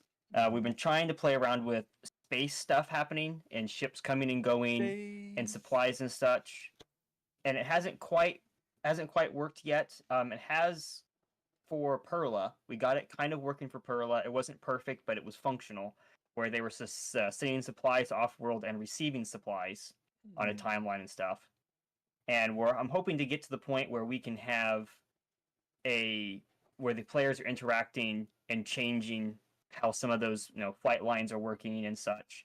So they're experiencing kind of a bit more of the galaxy, and the Empire would definitely be one of the ones that would be part of that because they would be countering what the rebels would be doing and making sure their patrol craft have the radio frequencies Give me an or excuse to play prepared. Armada again, please. I get that a lot. That's something I would love to do is and- have players volunteer to act as pilots or ensigns and play games of would be Armada or fun. X-Wing in between events to nothing major. So that way it's not like your Yeah, nothing faction game-breaking. starting downhill because someone won a game of Armada. Like that's kind of lame. I didn't even know I that would was happening. I would never make it so a faction will get penalized. But It just will something only like be. Sorry. just something simple like, hey, Yeah. 2 players volunteered and played really tough games of Armada, which we could even start streaming stuff like that. I think would be cool. And because of that, because they won those games, each Imperial trooper starts with a combat stim, which basically acts as a single-use, unrefillable bacta Bacta. vial. Yeah. Something simple, I've but made some of still, those recently. still a big buff. That could still be really cool. And I think it lets those players that, if we're being honest, maybe can't play the character they want to play on the field because they don't have the gunfighting skills, they don't have the physical capabilities at the things they want to do, still be able to contribute to the team in a super meaningful way. And I'm sure Justin doesn't mind being told his faction's getting a buff because his players are nerds that are good at playing tabletop games, It's definitely something I wanted to experiment more with. I never want to take away from the actions at a LARP event. Those Right. are always going to be higher priority. But it would be enjoyable. It would be nice for me to see a more connective tissue between events, because something that I feel we kind of lack is between our events having that connective tissue of the storyline. A lot of that gets lost between events, and stuff like that keeps player interest as well between events and keeping people Right. talking about it. That's kind of the point of this podcast. And in a also, way. yeah, more podcasts, keeping people interested, keep people talking about it. But those extra missions are definitely a topic that's going to be more and more talked about as we experiment with it more, because nothing like that is I can find been done at other events at all, and so it's completely new ground. And I was kind of excited that it actually worked a little bit, and there are some Imperial players that are interested, and so I have some ideas for Imperial missions that will take place after the next one, which will be I guess I shouldn't say that yet, so I'll shut up. Leak it. Cloud, leak it. It's not hard to get me talking. Leak it.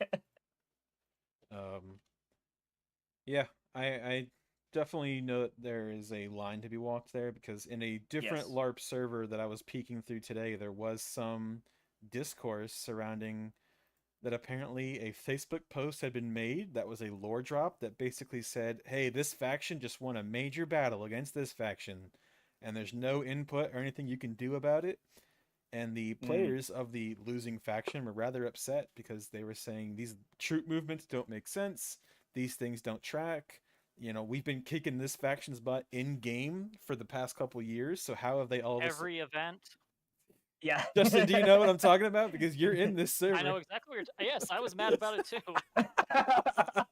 Yeah, I was reading through this today, and I was like, I'm not too involved with this LARP group to really know the lore and what's going on or care too much. But I definitely see how stuff like this can really get people's skin. I think I would hate it if I came to an event, and if I wasn't super involved with CW and I came to an event and someone said, oh yeah, well, in between events they decided that the rebels got our butts kicked, so now we don't have something we did have, or just blah blah blah. I'd be like, oh well, I've done too good, so now I'm being punished. Like that, that's what it feels like, is being Yes. punished in a way. Especially like you can't win battles at the event, so you have to win them out of it. Nerd. But Yeah, there is a fine line there, and that's why I haven't fully committed to it yet. Because I don't want to ruin the experience for somebody else at the LARP event. Like there's a lot of give and take, in that situation that we have to be aware of, and that's Yeah. one of the challenges as a quest designer and story guy, is to make sure that we're not going too far one direction. Well, that's the benefit Star Wars has over fantasy is that we have the split between ground and space battles. I don't That think too. anyone would be too upset if they said the Imperial Navy just kicked some butt, out here in the Baxel sector. So we got this extra supply run in, we got this extra thing, versus in between events, Rebel Y Wings managed a bombing run and took out this thing. So long as it doesn't directly involve it's not impacting the story of Yeah. like hypothetically if we said uh, Echoes resolve, the Empire held their what was it, an uplink station, a radio tower, the top of the hill. Mhm. Yeah, there was a comma Yeah. link state. Yeah, Comic link. I think it would be very different if we said, oh, well, a Rebel player won a game of X-Wing in between events, so we just decided that it got blown up anyway. That sucks. Yeah. That sucks. Those We spent, Imperials like, 3 fought. hours Yeah, those Imperials fought tooth and nail to hold that hill. The last thing we want to do is to come back and say, "Nah, never mind. We blew it up anyway." So just saying, Yeah. instead saying, oh, "Here's a combat stim. Here's an extra jug of Bacta. The PX has a discount on BBs. Just stuff like that."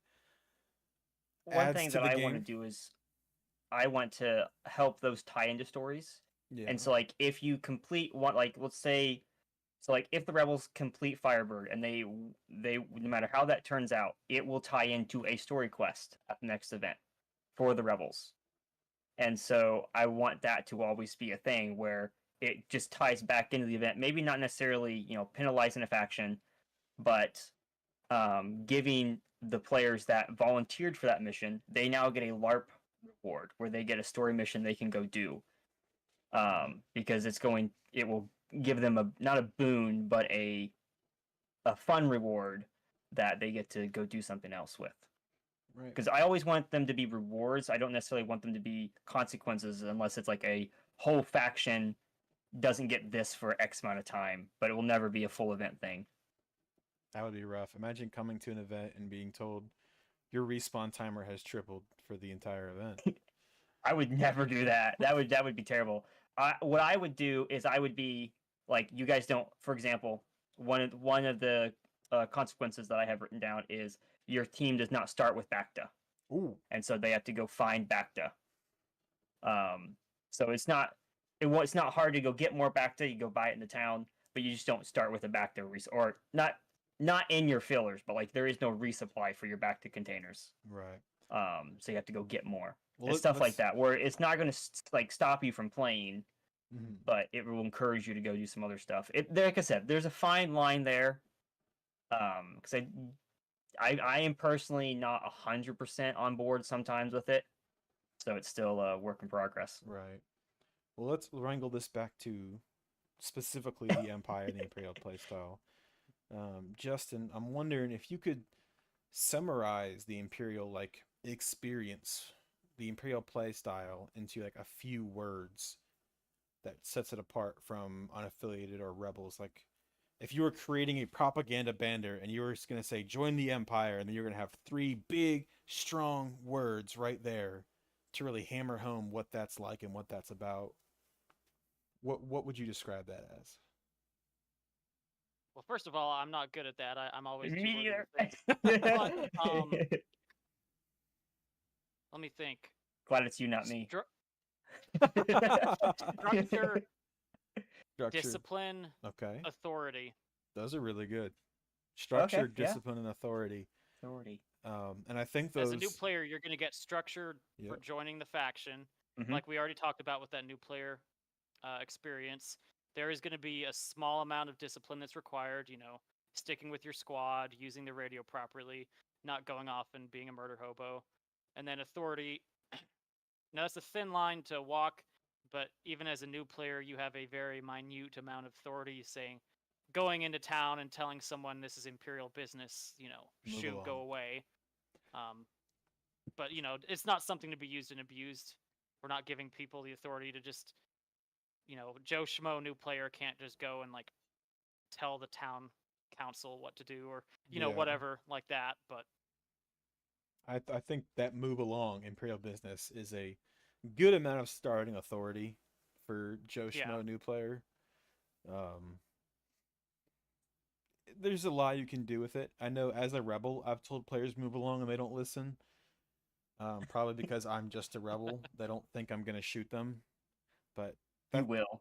This is the where you're wrong. You're a yeah. Caspian Yeah. Android style rebel. Oh, dude, at the last event at Echoes Resolve, I had an unaffiliated player that had killed me the day before, shot me in the back because he wanted to know if I had any loot.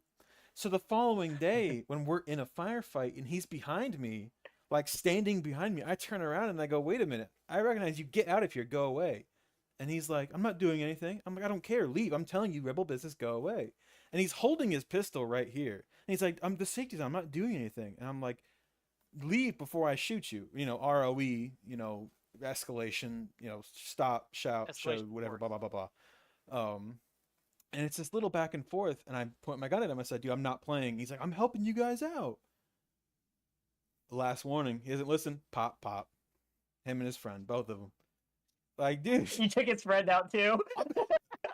his You're friend's got a rebel gun in his scum. hand too. You think I'm not gonna shoot his friend? They're both standing there. Like, I can't, dude. They're right behind me. Like, I'm in cover getting shot at, and I'm like, "No, I don't trust you guys. Go away. You're just dudes.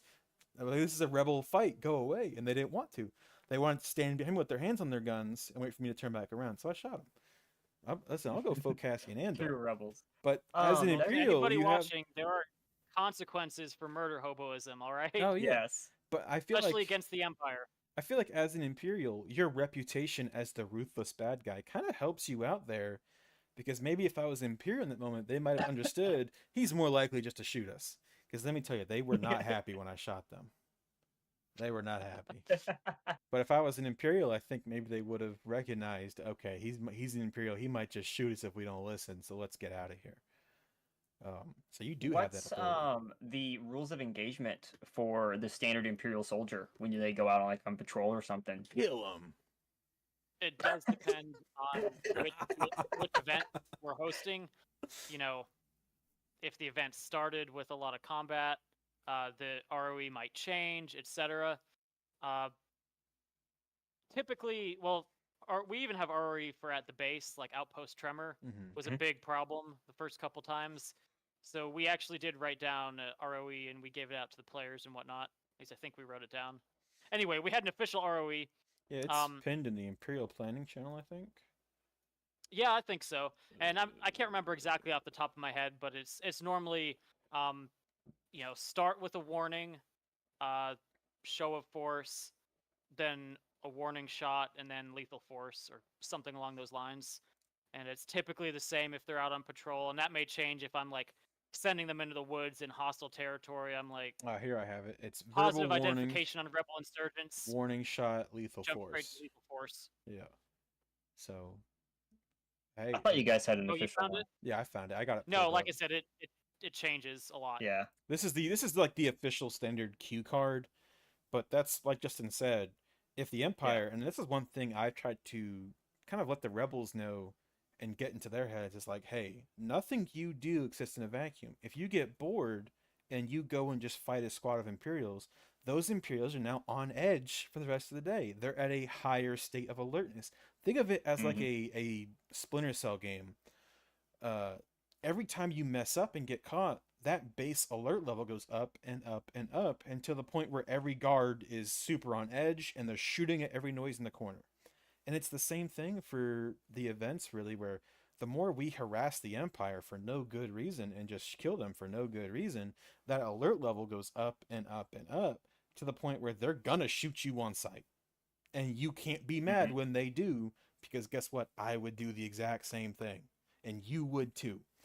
So that rules of engagement can fluctuate in response to how things are going.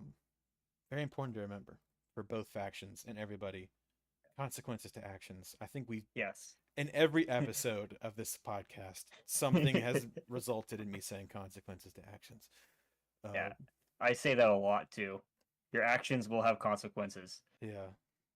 Even as an Imperial, I think, Justin, you've disciplined some troops. We talked about that earlier. You've disciplined some guys. And it's not happened yet, I think, for anybody. But if you really mess around and you're a murder hobo and you're disruptive and you're doing more harm than good for a faction, you can get kicked out of that faction. Yep. It can happen. It has not happened. And we're not saying if you mess up one time or you don't know what you're doing, you're not going to get kicked out because you're not good or you're not, experienced or knowledgeable. That's not what I'm saying. But if you're just going around kind of being a jerkwad doing your own thing, you're not getting that Imperial payroll. You're not getting the benefits. You're not getting to where you're going to be told you're no longer an Imperial. You've been kicked out, which means you can no longer wear the Imperial uniform because that's the rule. That's the uniform rules for the event. You can't wear another faction's uniform. So these are important things to remember. But let's talk payroll. That's something people was love. something we didn't talk about earlier. Let's The get minute you in. said Yeah, payroll, I was thinking we should have mentioned that for the new yeah, player dude. thing. People love getting paid, and nobody pays like the Empire pays. Let's be real. Pay is one of the driving forces here at Galactic Civil War. Yeah. So Justin, how like does we the said Empire earlier- handle that? Exactly. While you answer that, I'm gonna step away from the computer. Sorry if you talk about payroll. Yeah, I got you. We can talk. So Empire, like we said, is one of the best new player starting factions, and Pay is one of those other reasons. Not only is it easy for you to roleplay, but you're gonna be one of the most well-paid factions there. We have. Not only do you get paid for every mission you do, more if it's a successful mission, but also we have Imperial payroll, which it does depend on the event. Typically, it's every 2 or 3 hours. If we're really busy, we might combine 2 payrolls into one every 4 hours or something like that. If you don't do any missions and just show up for every payroll, by day 2, you probably made enough money to buy a blaster from the blaster shop or something. Now, if there's blasters left, that's debatable. But Yeah, the because Empire you're has deep getting pockets. more.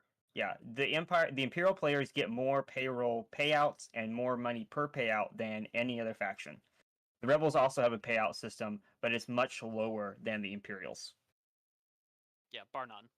Yep. And then if you're So- unaffiliated, I mean, there's that chance to make more money if you're just an extremely competent bounty hunter and there happen to be a lot of bounties, but there might not be, and you might Or have you're to just share it with a other lot bounty of hunters. escort quests. Yeah, a lot of escort and fetch quests. The Oh man, Empire I love fetch quest. guaranteed more money for sure. That's the first thing you hear. The thing that players hate the most is fetch quests. Dude, I'm so bad at them. When it comes to like keeping my eyes open for loot, I I glance right over it. I'm too busy scanning for people that I don't think You to don't see the look for purple the stickers? purple sticker of the crate on the ground. Although Echo's Resolve was the exception because I was playing Jack Tarver, I was just standing around in town a lot, so I have a lot of downtime, and I'm just like, there's a data disk right there, or Yeah. hey, there's a thing right over there, and I'm like nudging people like, hey, you should go look behind that wall over there. You might see something kind of cool. Yeah.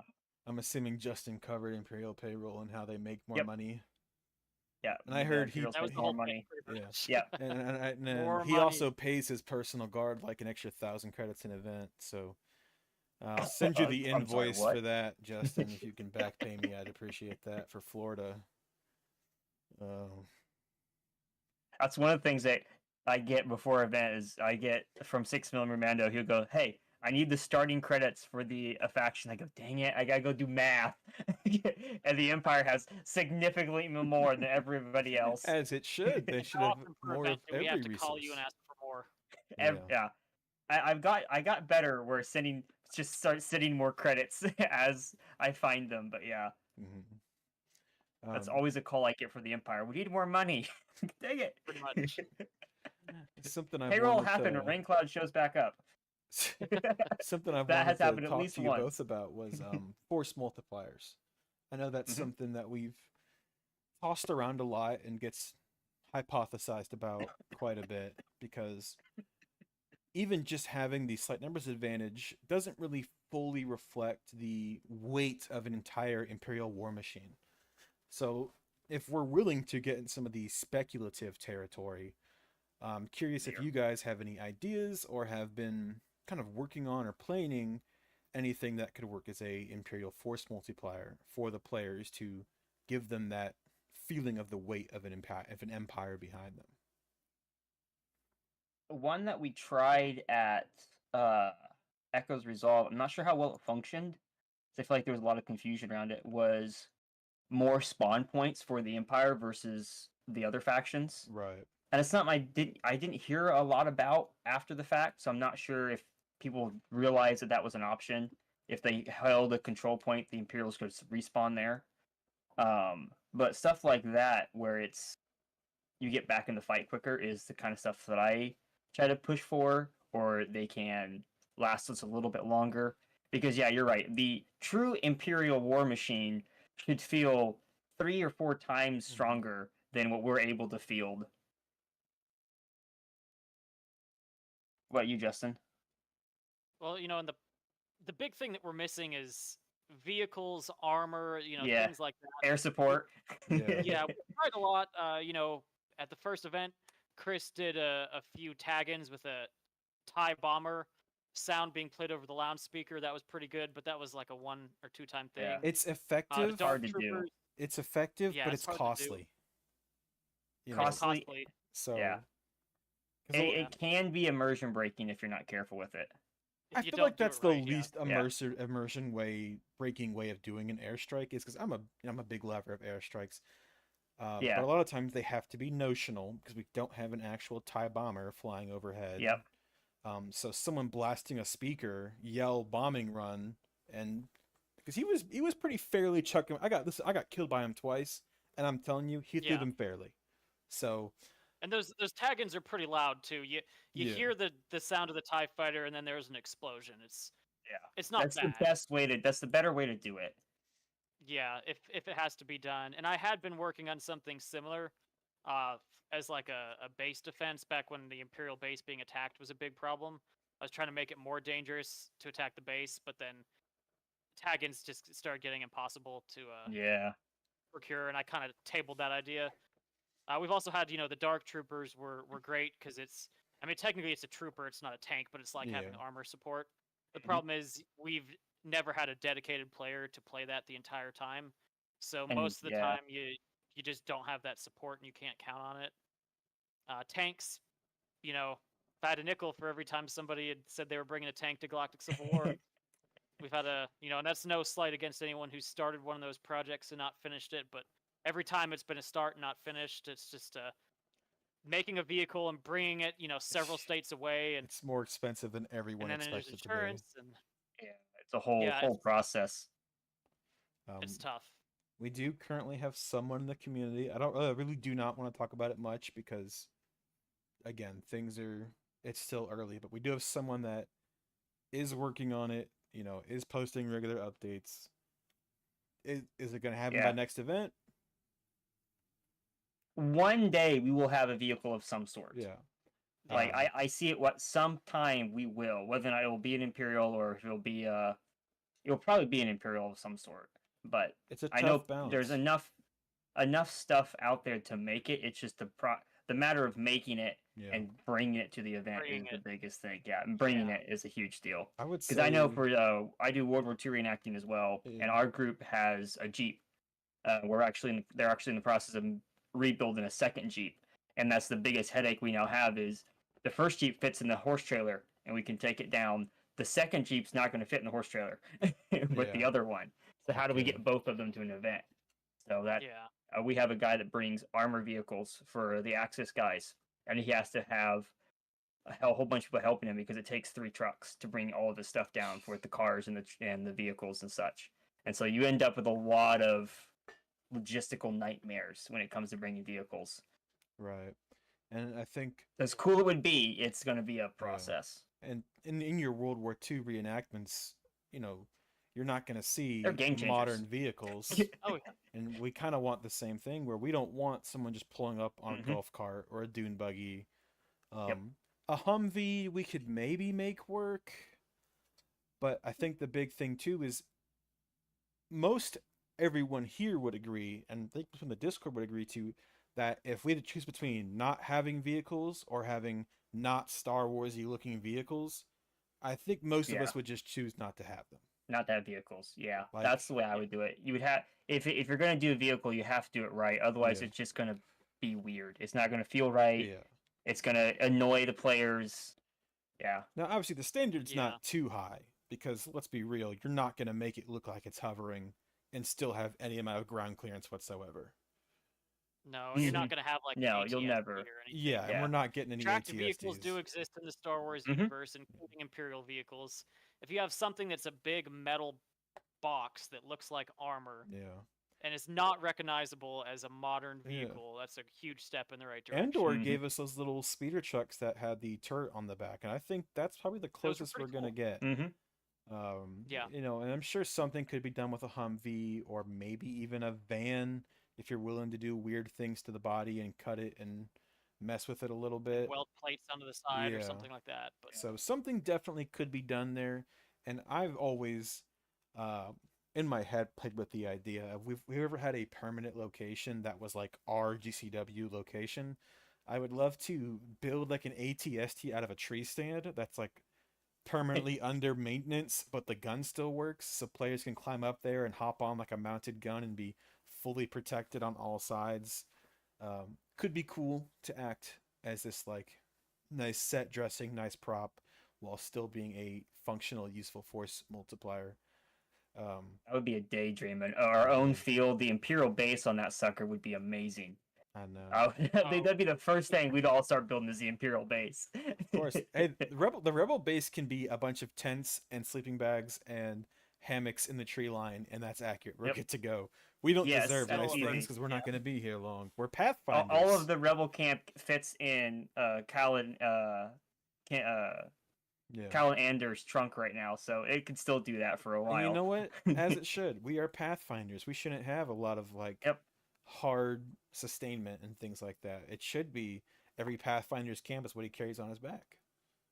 It would you be know. cool to have an Imperial base set up with like the proper Imperial lighting panels on a wall somewhere, A and nice give big Justin an actual centralized desk with a command chair. bunker, like the Endor you have no bunkers. idea how many hours I've spent just thinking about Daydreaming I about know. having a chair to sit in. I get my feet get so tired at these events, man. Yeah. I'll let my wife have the chair, and then I'm just standing there. Yeah. No kidding. No kidding. No, realistically, I won't say too much, but I do foresee in the next 10 years us maybe having our own field or something. You think this is gonna last That'd be 10 great. years? I think it will. I'm kidding. We're halfway I- there, brother. I know. I've Gosh. got we are enough halfway event there, what ideas. the We can heck? come up with something. Yeah. I say we think Ronan pivot has another question. and we go to Starship Uh-oh. Troopers. Oh, we've another. Oh, Ronan. Yeah, let's get him up here. Let's see what you got. Invite to speak. Hey guys, What's going on, man? What's up, brother? Oh, again. I have a few ideas I want to run by. You were talking about making the Empire look bigger and more course. imposing during gameplay. So I wanted to run two things by you and see what you guys thought. Of course. One, years ago I played in a zombie LARP, and one of the things that they did for the sake of having a horde of zombies is that they were easy to kill, but then the NPC would get up, go around the corner to a tree, count to 5, and come back out. So I got to thinking about that, especially when it comes to the stormtrooper side of things, that would probably be thinking, okay, we're going to send out this battle. We're going to send out 5 or 6 stormtroopers, and then when you guys go down, just hide behind a tree, count to 5, and come out. Do that 3 times, and that would constitute a bigger squad for that. And then the other idea I had was that when people get when they get captured or killed or all this whatever, especially get captured, they have to go to jail for a while. Mm-hmm. Having like a half a dozen or a dozen easy stormtrooper type armor pieces on hand.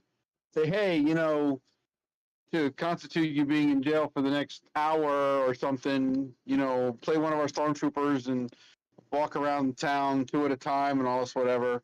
So that way, that would keep a visual of stormtroopers constantly moving around and all that. Right. I Yeah, think both we, of those the are word things that we Stormtrooper have. and Easy don't go together. But Yeah. we do have. I've got whole boxes of. Yeah. lower, Well, I mean, Imperial Army whatever you guys have for masked troopers, helmeted Yeah. trooper, you'll put out a thing, go, hey, if you guys donate you know, armor and stuff, or whatever, and you got like a stockpile of them, so that way when somebody comes in and goes, okay, we're going to give you a choice, you can pay the money, or if you want to go out, for have some fun, do some play, throw on a mud trooper helmet, and and this chest piece, and go out and walk patrol for us for a while or something. You know what I mean? Just get a Yeah. bunch It of doesn't the have to be Black Series stormtroopers. patrol trooper helmets and tell them they got to walk to the end of the field and back. Bonus Yeah, credits so if you that, don't get shot while you're doing it. Yeah. yeah. So that way, it makes it look like that there's a lot there, even though if you don't have the manpower, Mm-hmm. you can recycle the manpower as it comes in. Yeah. I think that's something. Of course, what we were talking about was like a functional force multiplier to make the Empire harder to fight against, where the rebels have to, hide when the armor's coming or something, etc. Yeah, but I mean, I've seen shows and movies where, everywhere you look, there's two stormtroopers walking down walking down an alleyway, or there's Yeah. two stormtroopers just standing off to the side or something, That's the or they're dream. blocking a doorway, or it's like oh my god, these freaking guys are everywhere. That's Because the dream we would love there was to a have. shock trooper. There's a endless supply of them, which is what makes the Empire so imposing, is the fact that you have sheer numbers. Yeah. That is the dream, Just to a couple, have that sheer numbers. It would be the dream. One day, just a hopefully. couple One of day. thoughts I had, guys. Yeah. Thank you very Those are much, great thoughts, Ronan. though. Yeah. And we are starting on that. We do have extra armor and we've got extra uniforms. Yeah. We were able to pull together an extra squad at Echo's Resolve out of NPCs and some volunteer players for a Mhm. special mission to I- help Yeah. I missed it that, completely. and that's kind of worked out as well as I expected it to. So that was kind of nice. If those stormtrooper helmets ever go on sale, the Black Series on Amazon, if they ever go on sale, we should just like grab like 3 of them. Yeah. I got Yeah. mine on sale for like $100. I know the Scout Trooper ones went on sale for like 60 a while back. That's where I grabbed Gabby's. That's where I got ours. Yeah, the Yeah. scouts that I got for Jesse and I. It's like 60 or 70 bucks Yeah, it was for a those. crazy. It was like Amazon Day Star- deals. Stormtrooper is my pinnacle of where I want to do costuming. I want to be a Stormtrooper at an event. I desperately want. I've been wanting to wear a Stormtrooper kit. You can shake your head no all you want.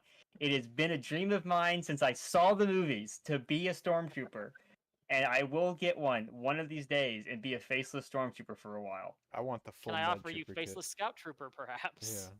I like Scout Troopers, but I don't like them as much as I like Stormtroopers. As much as the I know they're easier. I know they're better. Yeah. I know they're cheaper, but I want the Stormtrooper. I want to be. Listen, as much as I love the Stormtroopers, just that core design, Uh-huh. not to Not be a negative functional. Nancy, I just don't think we'll ever see it. It's not functional. You can't see nothing. You can't move. Like, even the actors in the movies are running around like this because you can't move in it. Have you seen the even deleted sit scene where down. the guy goes through the door and the belt pings off and Yeah. goes every which Yeah. direction? So No, don't I get me haven't wrong. seen that one. I love it. It's but New Hope. The guy they blow the door open to go into the you can find a Cannon prison door. wing Oh, on the Death yes. Star. And the first guy steps through and slips on part of the debris, and the other guy comes through and falls over, and his belt goes flying, and like they're standing up and they can't get up straight. Yeah, it's hilarious. That would be me. Like, we have the scouts. And the Empire is a Imperial Army infantry. The So scouts work well. it makes more sense that we have guys in the greens than we do. It doesn't make sense stormtroopers. to have a bunch of stormtroopers because the stormtroopers are more Navy. Like they're a Yeah. Navy branch. It almost And sounds so weird to when we say, have a but bunch- like maybe we discourage stormtroopers. If you have it and you show up, we're not gonna turn you away. But Heck the no. preference is 100%. I do have one player who has been talking to me about making a Death Trooper for a limited time character. And I told him that I have a place for that type of character. Yeah. there is a rebel that was like, I'm tall, I want to build a Imperial kit, if I built this and wanted to play it for an hour or so, is that possible? I'm like, absolutely. In fact, I have a character who should have Yeah. Death Trooper guards. Did we? Bring it. Oh, there was an Imperial that was really tall. We said should do a Death Trooper. There was one Imperial that was Yeah. massively tall. Like I walked in and I looked at his middle chest. I'm like, wow, that's impressive. I just want to say, that's what we need to start doing. If you're like 6'2" and up, you've been recruited to the Death Trooper Corps. Congratulations. You're now Runner's got a Lieutenant really tall Scarab's friend who's personal wanting to guard. come and do a Death Trooper. Yeah. Because I know Scout Troopers Thank we you for can having my back there, make Justin. more sense because they're these Scout / Special Forces of the 313th. So Scout Troopers make more sense lore wise, while also being a better kit to fight and move in. It's still not easy, but it's a lot better than Stormtrooper armor. The Short Trooper armor is another good one to move and fight in. Although lore-wise, it makes a little less sense as to why a Short Trooper is on the backwoods of Bolivar, but who cares? It looks cool. That is, It did look cool. in my Showing up in any opinion. kind of trooper armor is a win. Yeah. Yeah. In my mind, the Yeah. Short Trooper armor is too cool to be limited to shores. Let's have a Galactic Civil War beach day. I don't know. Honestly, dude, Lithia was the closest we got. That looked like Scarif to me. It was pretty cool, man. Yeah, we need to go back to Florida. I was I'm honestly so hoping he disappointed does I it again. wasn't playing a Short Trooper when we were there. Right? It's too perfect. All that sand and the tropical vibe. God, we need to go back to palm Florida. tree leaves and Yeah. it was cool. That was a good event to anybody who missed it, which is probably most of you guys. Yeah. It was I'm you, hoping I me, can make it next Justin, time. and Lee. So here's hoping Mind Games and Mac do another one. I really hope they do because that was awesome. What other? I don't think we've seen a patrol trooper yet. A lot of people have talked about it, but I don't think we've seen. Yeah, I don't think we've It's seen a patrol basically trooper. like a Runners white saying they're gonna do it version again in of the short January. trooper armor. Yeah, they don't have that annoying thigh leg armor, so your legs are pretty under. They still have the shins, but you can work around that. The helmet has a it's full the visor. thigh armor and the butt plate and cod plate that really make that stormtrooper Yeah. impossible. It's because the patrol troopers are usually riding around on speeder bikes, so they're Yeah. I think wearing about the same as a scout trooper, and maybe a little less. Can't tell. Have we seen a was it the armor, not the armored trooper, outside of the rebel variant? The armored trooper. Armored trooper? What The do you like mean? I forget what they're called, like the armor driver, tank driver guy. Cat? Oh It's yeah. basically Yeah, the mud trooper with that the tanker extra helmet. tanker helmet. Thank you. Yeah. Yeah. We haven't seen anyone play it. I do believe that the armor shop is going to or has sold Yeah. one of the helmets, but Okay. Are I know those I've guys seen them at the stormtroopers armor or are shop. they Imperial Army? I think they're Imperial Army, and that's why I they're think- wearing the green instead of the yeah. white, like you Right. saw in. So that might Rogue be a good One route to go on if you Beta. want to stay lore friendly while still doing, a more Yeah, troopery I meant to armored speak look. on that more. If anyone wants to do a tanker trooper, that would be my preferred for our unit to do the ICAT because it's basically our uniform Yeah.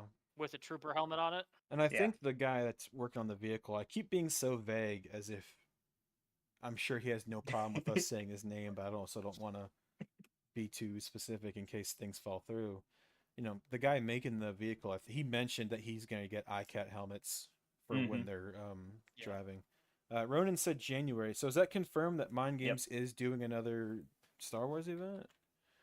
I'm fairly certain. I don't want to say for certain, but I think it is. If it is, we should. I don't announce know if that in they've the given a servers. date yet, but I know there's been a lot of talk about it. Is GCW still partnered with them? I would hope so. I believe so. I believe so. Yeah, I haven't heard no. Max, cool guy. They're doing their I've diamond. been meaning to reach out to the guys and get on a better planning group with them, but I haven't done that recently with health, so I'm kind of behind the game. Okay, looking at their pictures for their Wasteland event, I'm kind of wishing I'd won it. I want to go. No date, still connected, still happening. All right, Still happening. so we don't have a date yet. Good. Ronan is saying January, which is preferable because Florida in January, it's not cold. Best time you could go. Yeah, we're not gonna get snowed out. I can guarantee you that. But you still will be wanting to wear What, shorts. you guys don't want to do Mouston in January? No.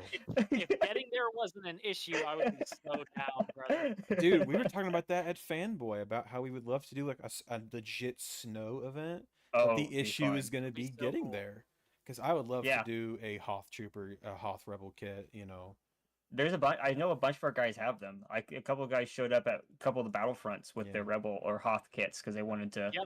play them. It's an easy one to put together. They look good It's too. got They're no not hard. inaccuracy, but yeah. Yeah. Dude, I would Josh, do some Justin, sort I know of you're not seeing this yet. Imperial Army snowtrooper thing. Yeah.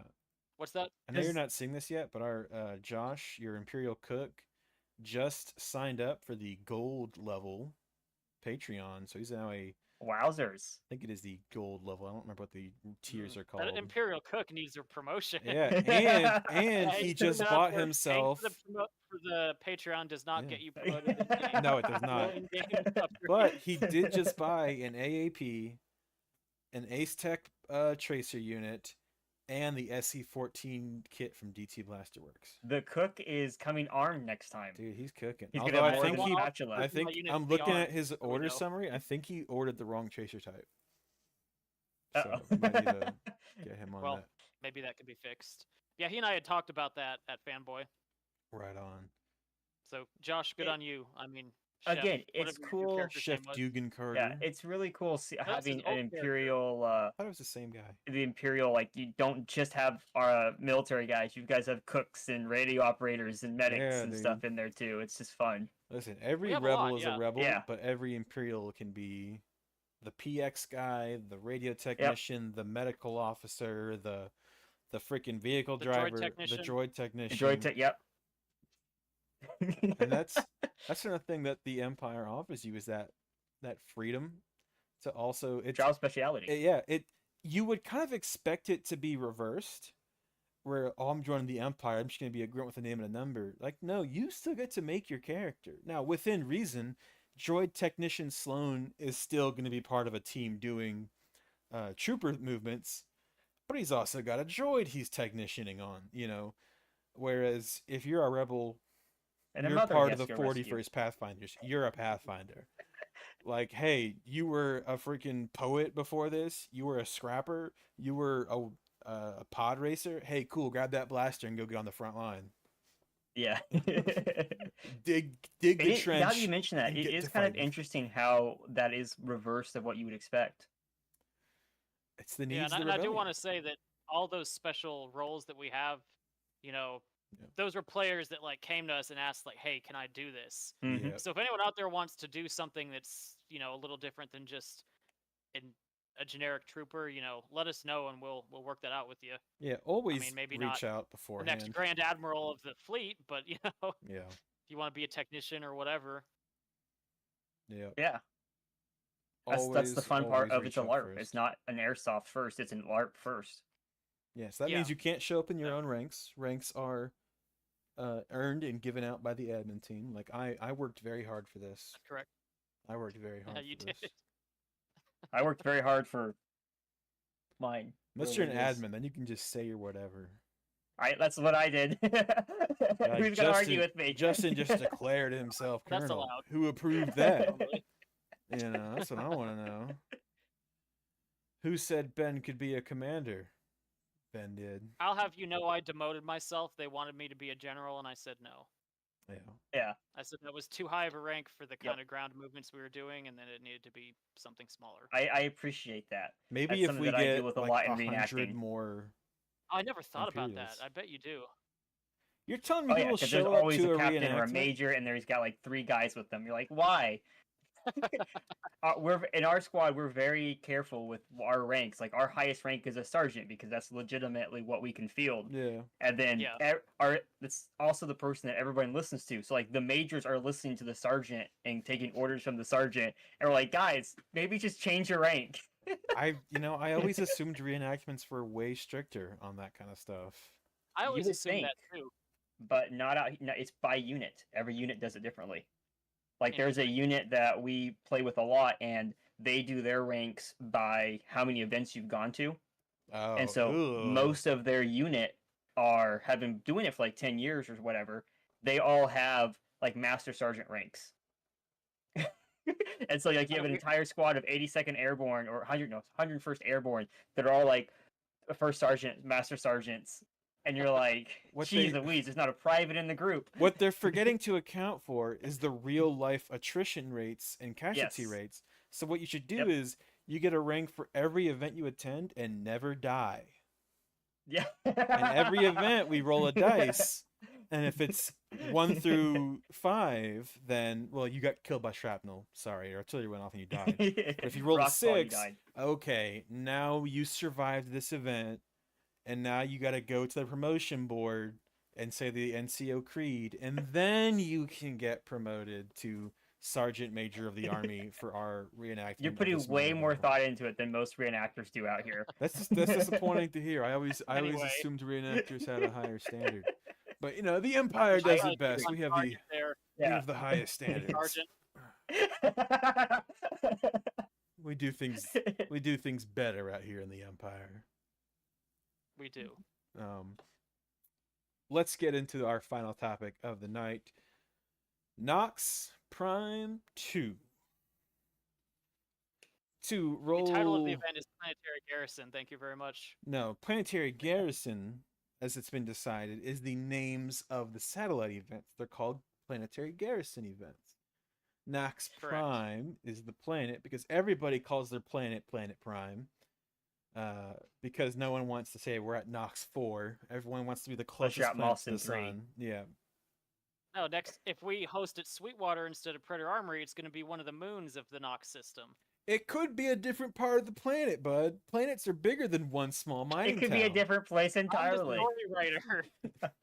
It's not been written yet, but anyway, the first Nox event. It's on my map. Was the first Planetary Garrison event, first satellite event. It was over a year ago now, last March. March 2024. Yeah. So. It was 1 year? Okay, I thought it was 2 years. Was it 2024? Yes, it was. Was it? Yeah, it was. It was the beginning of last year. So much has happened in the past year; it's insane. It has. Especially for that's right, because it was right before Fate's Grasp. Yeah, it wasn't before Fate's Grasp. So, that event I think went very well. Justin, you did a great job, considering that you were moving in uncharted territory. Yep, it was the first of its kind. And not to overshadow the upcoming PGR, Planetary Garrison Rhaegor, coming up in October, we can now officially announce that you got in touch with the field owner from the previous Nox event, and we're now looking at hosting it again, doing a second one. Yep, they actually got in touch with us. They approached us at our booth and invited us to come back. Which is awesome. So they want the event to happen again. Right on. Do you have like a time frame in mind? Details, but, yeah. So I'm actually gonna try to go and talk to them more about it. Hopefully this coming weekend. Mm-hmm. But we're looking at tentatively March 2026. So as soon as we do get something on the calendar, we'll make an announcement about it here in the Discord. Awesome. Cannot wait. And I'm sure we'll do a whole episode covering just that. Like, oh yeah, here soon we're going to do an episode covering PGR. So look forward to that. That is coming up. Did you guys already do the we'll have to do the Battlefront one first, and then it'll be the Planetary Garrison one. Do a Battlefront. No, we did Battlefront Milestone. We did that promo episode. That was last week. Oh yeah, it was me. Oh yeah, you guys did do that Chris one. And Matt from Skirmish. Yeah. I've been so sick lately. I've lost count. I know, dude. You've been going through it, man. You've been going through the ringer. I'm still sore. I know, but hopefully you make a speedy recovery and can come back to dedicating all of your free time to us, as you should be. Justin, how's the new house? I haven't come and see it yet. What? I said, how's the new house? I haven't seen it yet. Come over and see, brother. I'm not. I've got 4 days of work, and then I'm going to be on my 7 days off. Come on over. Oh, shoot. Well, hopefully I can get my car fixed tomorrow. After work. I wish I was that close to y'all. Dude, it's nice. Man, I'm telling you, nice. The Tennessee chapter at Galactic Civil War is growing and growing, dude. Listen, I moved 6 hours from Memphis to Knoxville, just to be closer to Justin. For that reason. That feels like a threat. Closer to my wife's best friend. How about that? Although I'm actually closer to Jesse. I am 15 minutes from Captain Stern. So That is nice. it is I wish I was nice. that close. I like getting that call from the Imperial Second in Command saying, "You want to go to Buffalo Wild Wings tonight?" hell yeah, I do. I wish Yeah. we all didn't have to live so far away from I each know. other. It stinks. That's I know, like it Ben and Cal live close by, and they always Yep. are having a good old time. So it's really Yeah. that's the today's lesson. Move multiple hours to be closer to other GCW members. That's the look at the No Texas crew. downsides. Yeah, the Texas crew's always doing stuff together. Yeah. So grow the community, I guess, is the actual message. Yeah. Hopefully that's Yeah. hopefully what Nux Prime 2 will do is cement. What did you guys have for numbers at the first time? It was pretty small. We're less than 30. There was an issue with the field thinking that we were trying to host a private event, and they specifically told people the field was closed that day. And then the last week or two, we're like, no, this is a new player event. We're trying to get new players. You don't even need a costume. We provided the costumes and everything. But it was kind of, and they had planned a different event at a different location. The Brushy Mountain Prison. That same That weekend. was the same weekend. So, That's right. The assault on yeah. Brushy Mountain or whatever it was. I'm anticipating a much higher turnout for this next event. I can almost guarantee it. Yeah. 'Cause I know GCW Oh, yeah. community members that have said they will go to the next one if it happens. So Yeah. And I'll tell then you- all the people at the expo where I just had the booth, yeah, they're like, "We're watching you on Facebook. Let us know when that next Tennessee event is." yeah. I'm hoping I can make it. That's my for sure. goal. We'd love to have you. I think this should be a chance for you to come and just play for once. And I tell you what, fun, dude. Rinclad, I'll say it right now. I have 2 spare bedrooms in this house. So if you need a place to stay, I got you covered. I have 4 spare bedrooms. So I'm closer. I'm Well, closer. they're not technically spare. They're all being used for something. I'm but closer. I'm Yeah, only an I hour would, from I the would go field. over to Husky's house. Yeah, but- Now- he now would you stay guys at sound the like the house Texas too. crew. So we'll all have a sleepover at my house, guys. That'd be awesome. Yeah. That actually would be kind of fun. Even Gabby's It would be saying come fun. over. So the woman of the house has approved it. So you guys come over sleep over at my house. That's the real approval. Honestly, His it's our house will be house. So closer yeah. to the field anyway. I'll Um, still have like an hour or 2 drive, but yes, Ronan, the casino shall make an appearance. Always. Dude, if you want to make If the the drive casino can up, make it. we would totally set you up in that big building. 2 spare bedrooms. 'Cause and let 3 me couches. tell you what Nox Prime 2 or Nox Prime 1 had that no other event has had yet, and that was a full service grill. Josh had that thing running from start to finish. You Made could to walk order. up and order a hot burger anytime you wanted. And that's why it was my favorite event yet. The food. The food. I don't know if we'll have that again because I know it took a lot to have that, but hey, that's the kind of cool stuff you get when you go to the smaller community events. I like that we're starting to get more and more of those. Me too. yeah. So that's why I'm so excited for Planetary Garrison. It's been really regular. cool. Sorry. No, you're good. Go ahead. I was done. It's been really cool seeing the event progress from Survivor's Endeavor to where we're at now, where the Star Wars LARP side of the Airsoft community has grown enough we can do the satellite events. Yeah. Because I've seen in other airsoft groups where Star Wars Airsoft is becoming more and more of a thing that can happen. People will just show Dude. up in their costumes. There were people at And- Fanboy that already knew about the event. Really? Yeah. That's cool. Like they Yeah, knew through our they had us Facebook on page. Facebook. Like they knew about us. Mm-hmm. So that kind of stuff is awesome. Yeah, it's Yeah, we're really just cool to see how we've grown. active. Mm-hmm. Yeah. So I'm excited for it. We've upcoming, I think next month. Yeah, shoot, second weekend of August, we'll be doing a live episode from Rebel ScumCon, which I could be totally wrong. I think it's one of the biggest Star Wars conventions. So that's exciting and also super daunting because I'm not good at live on the internet. I'm definitely not going to be good at doing it live in person. So I forget, where is that? that is in Houston, Texas. I will be there. Is it in Texas? I will be there with Athens and the whole Texas crew, and Mark. We'll be. They'll have a booth set up like they had a booth at the Evike something. Yeah, they had that special e-bike day. day or that like Yeah. open something. So not only is GCW growing with an airsoft, but we're getting appearances at conventions. Look at us. Yeah, And fancy. Chris is about to do one up in That's Wisconsin, right. And isn't Chris he? is going to Didn't have he a think he is booth up too, at yeah. a Wisconsin convention. I guess I shouldn't speak for him, but No, it's all Yeah. right. I do it all the time on this podcast. Dude, well, you're basically the main GCW guy anyway, right? I am John GCW. It's me. I am the main character. No, I'm always like pre-teasing stuff that I did not get permission to pre-tease. Like, hey, Well, you I'll know how do- bad it is for me. I'll also start talking about teas and I stuff know. and forget that I need to shut up. Well, what I found out is if there's something that I want to push through and make happen, just tease it. And then they Yeah. got up in like, you know what? Hey, Well, we're now we gonna have we're gonna buff Yeah. the hero upgrade. It's getting better. We're adding additional perks to it. That is happening. There. Now Chris has to push my upgrade through. He has to listen to me. Or he'll just make me not do the podcast anymore. We'll see. Listen, we've It's a been win-win either way, yeah, right? we've been working on these hair upgrade rules for like a month now. I think it's time to It's more than hammer them that. out and put that out. So that's some cool stuff. We change the rules all the time. Keep you on your toes. Not really. The core rules stay the same, but Yeah.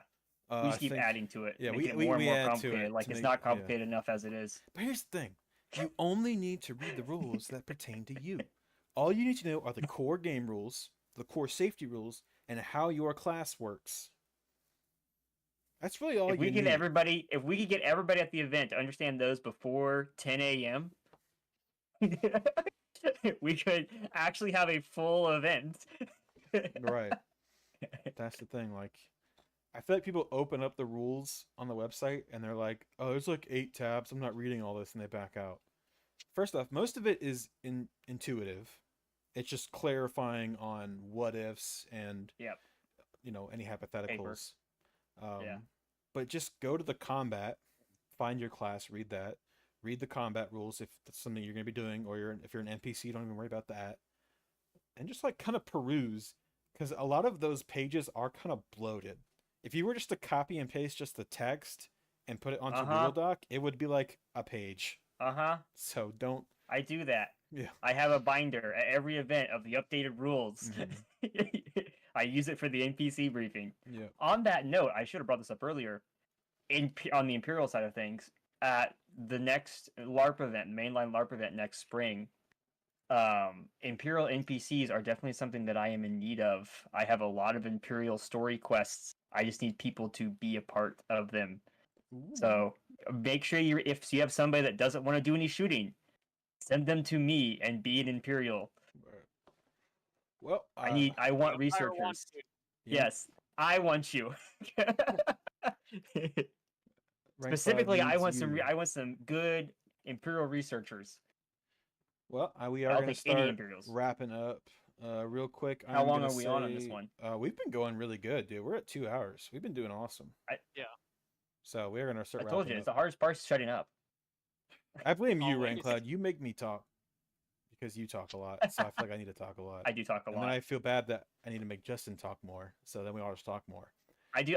I've gotten that way a few We're times. doing it I've right realized I've now. talked We're for doing 5 it right minutes, now. I need and to I wrap look over up. and Justin's Let just. me wrap up the podcast. All right. Next podcast episode will be July 27th.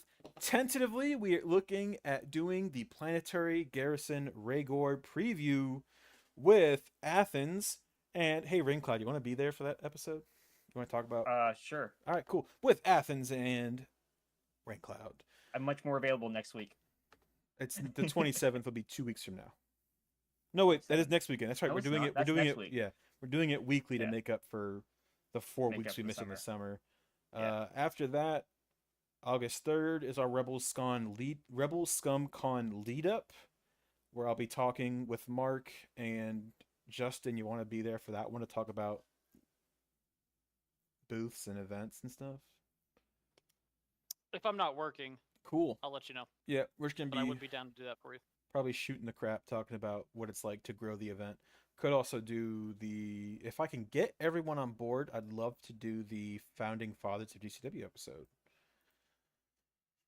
That'd be cool to And then see. August That would be a 9th, good one, we yeah. are live at Rebel ScumCon, so definitely tune in for that. Upcoming events, we have November and 11th is Battlefront Mouston.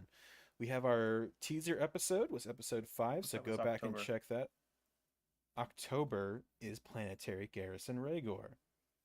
No, that's November. That's November. What? October is Because I can't make October because I'm doing jump training. Yes. I was wrong. Yeah, I'm hoping you're wrong. Otherwise, October my 11th entire and 12th. calendar. I got them mixed up. In my head, it goes November, October, whatever. Shut up. October 11th and 12th is Battlefront Mouston. A lot of cool stuff planned. Might be a special night game where Rebels and Empire get to team up for once. Who knows? We'll see. If Chris lets me do it. And then November 8th was Planetary Garrison. Nobody's correcting me. Nobody's telling me I'm wrong. So November 8th. I know it's like the first weekend. It's either the first weekend or it's the second I think first it's the weekend. second first weekend. haven't got It's my on my plane tickets phone's yet. calendar, but my I'm not getting phone's plane tickets that calendar time. is I'm using driving. for my camera, so I can't check that. But so yes, those are the upcoming events that have planned dates. Raincloud, anything you want to announce or tease or say? Not really anymore at the moment. Most of my planning has been fairly slow lately as I've been dealing with some health things. Right. And I've gotten really backed up on the list of stuff that I was going to do. So I'm still working on doing the fan film thing that will tie into the next mainline LARP event. We'll be filming that here in a couple months. Okay. When and where? I have a small crew coming together for that. And I'm looking forward to it. When and where? I'll be filming in Missouri, Northwest Missouri, the first full weekend of September. Okay. And Justin, Yeah. anything you want to announce, tease, or remark on? No, we already talked about the Planetary Garrison. That was all I had. Right on. Final announcements. I forgot to mention regarding Operation Firebird. We are going to be kicking out or starting back up work on that. You know, unforeseen life events happen. Mhm. Can't help that. But, you know, myself and Scarab are getting more involved in taking over to ease the burden on you. So hopefully we'll have the next update pushed out here within a week or two and we can get that rolling and get the... Did you get in contact with Scarab yet completely? No, I forgot. Okay. I can't even lie. I'm sure he's on board. Yeah, I'll sure message he is. him later. He might have actually I might be wrong. I don't know. Let's make a group chat He with me, has you, and more. him. He's the one that actually has made all the ship stats for me. I'm looking for making. We're in the process of making data pads for the next LARP event, Oh, so good players lord. can actually get a hold of the ship details in their hands to look at. Mhm. So it's a work in progress, but it will be cool to see eventually. Right on, right on. Well, I think that about does it. So we're gonna get into thanking our sponsors. To all those who subscribe to DCW Patreon, we want to say thank you. With those being Dak Ferrix, Zeb Corrales, or not Zeb Corrales, Lieutenant Odo Tadana, Ambrose Stargazer, Crix Haran, Lieutenant Kian Shea, Lieutenant Raptus, as well as Josh, who I don't know what name he wants to use, but I know he just subscribed. And I do fear that this little slide is not accurate with all the names, so I'm actually going to go out of the way to find... I will say, when I'm on this slide, you guys are muted, so they cannot hear you. They can only hear me. Yeah, do not say... doesn't mean you can... Let me find... Can I pull up the subscribers? Alright, there is a... I can't see... I'm not a member of the Patreon. I'm not like an admin, so I can't see the members. But there is 11 people. 11 people, thank you so much. Your money does not go to the podcast. It does not go to me. It does not go to anyone's pockets. It goes to the event, to making the event bigger and better and every way we can. So thank you so much. Have a good night, and thank you for being you.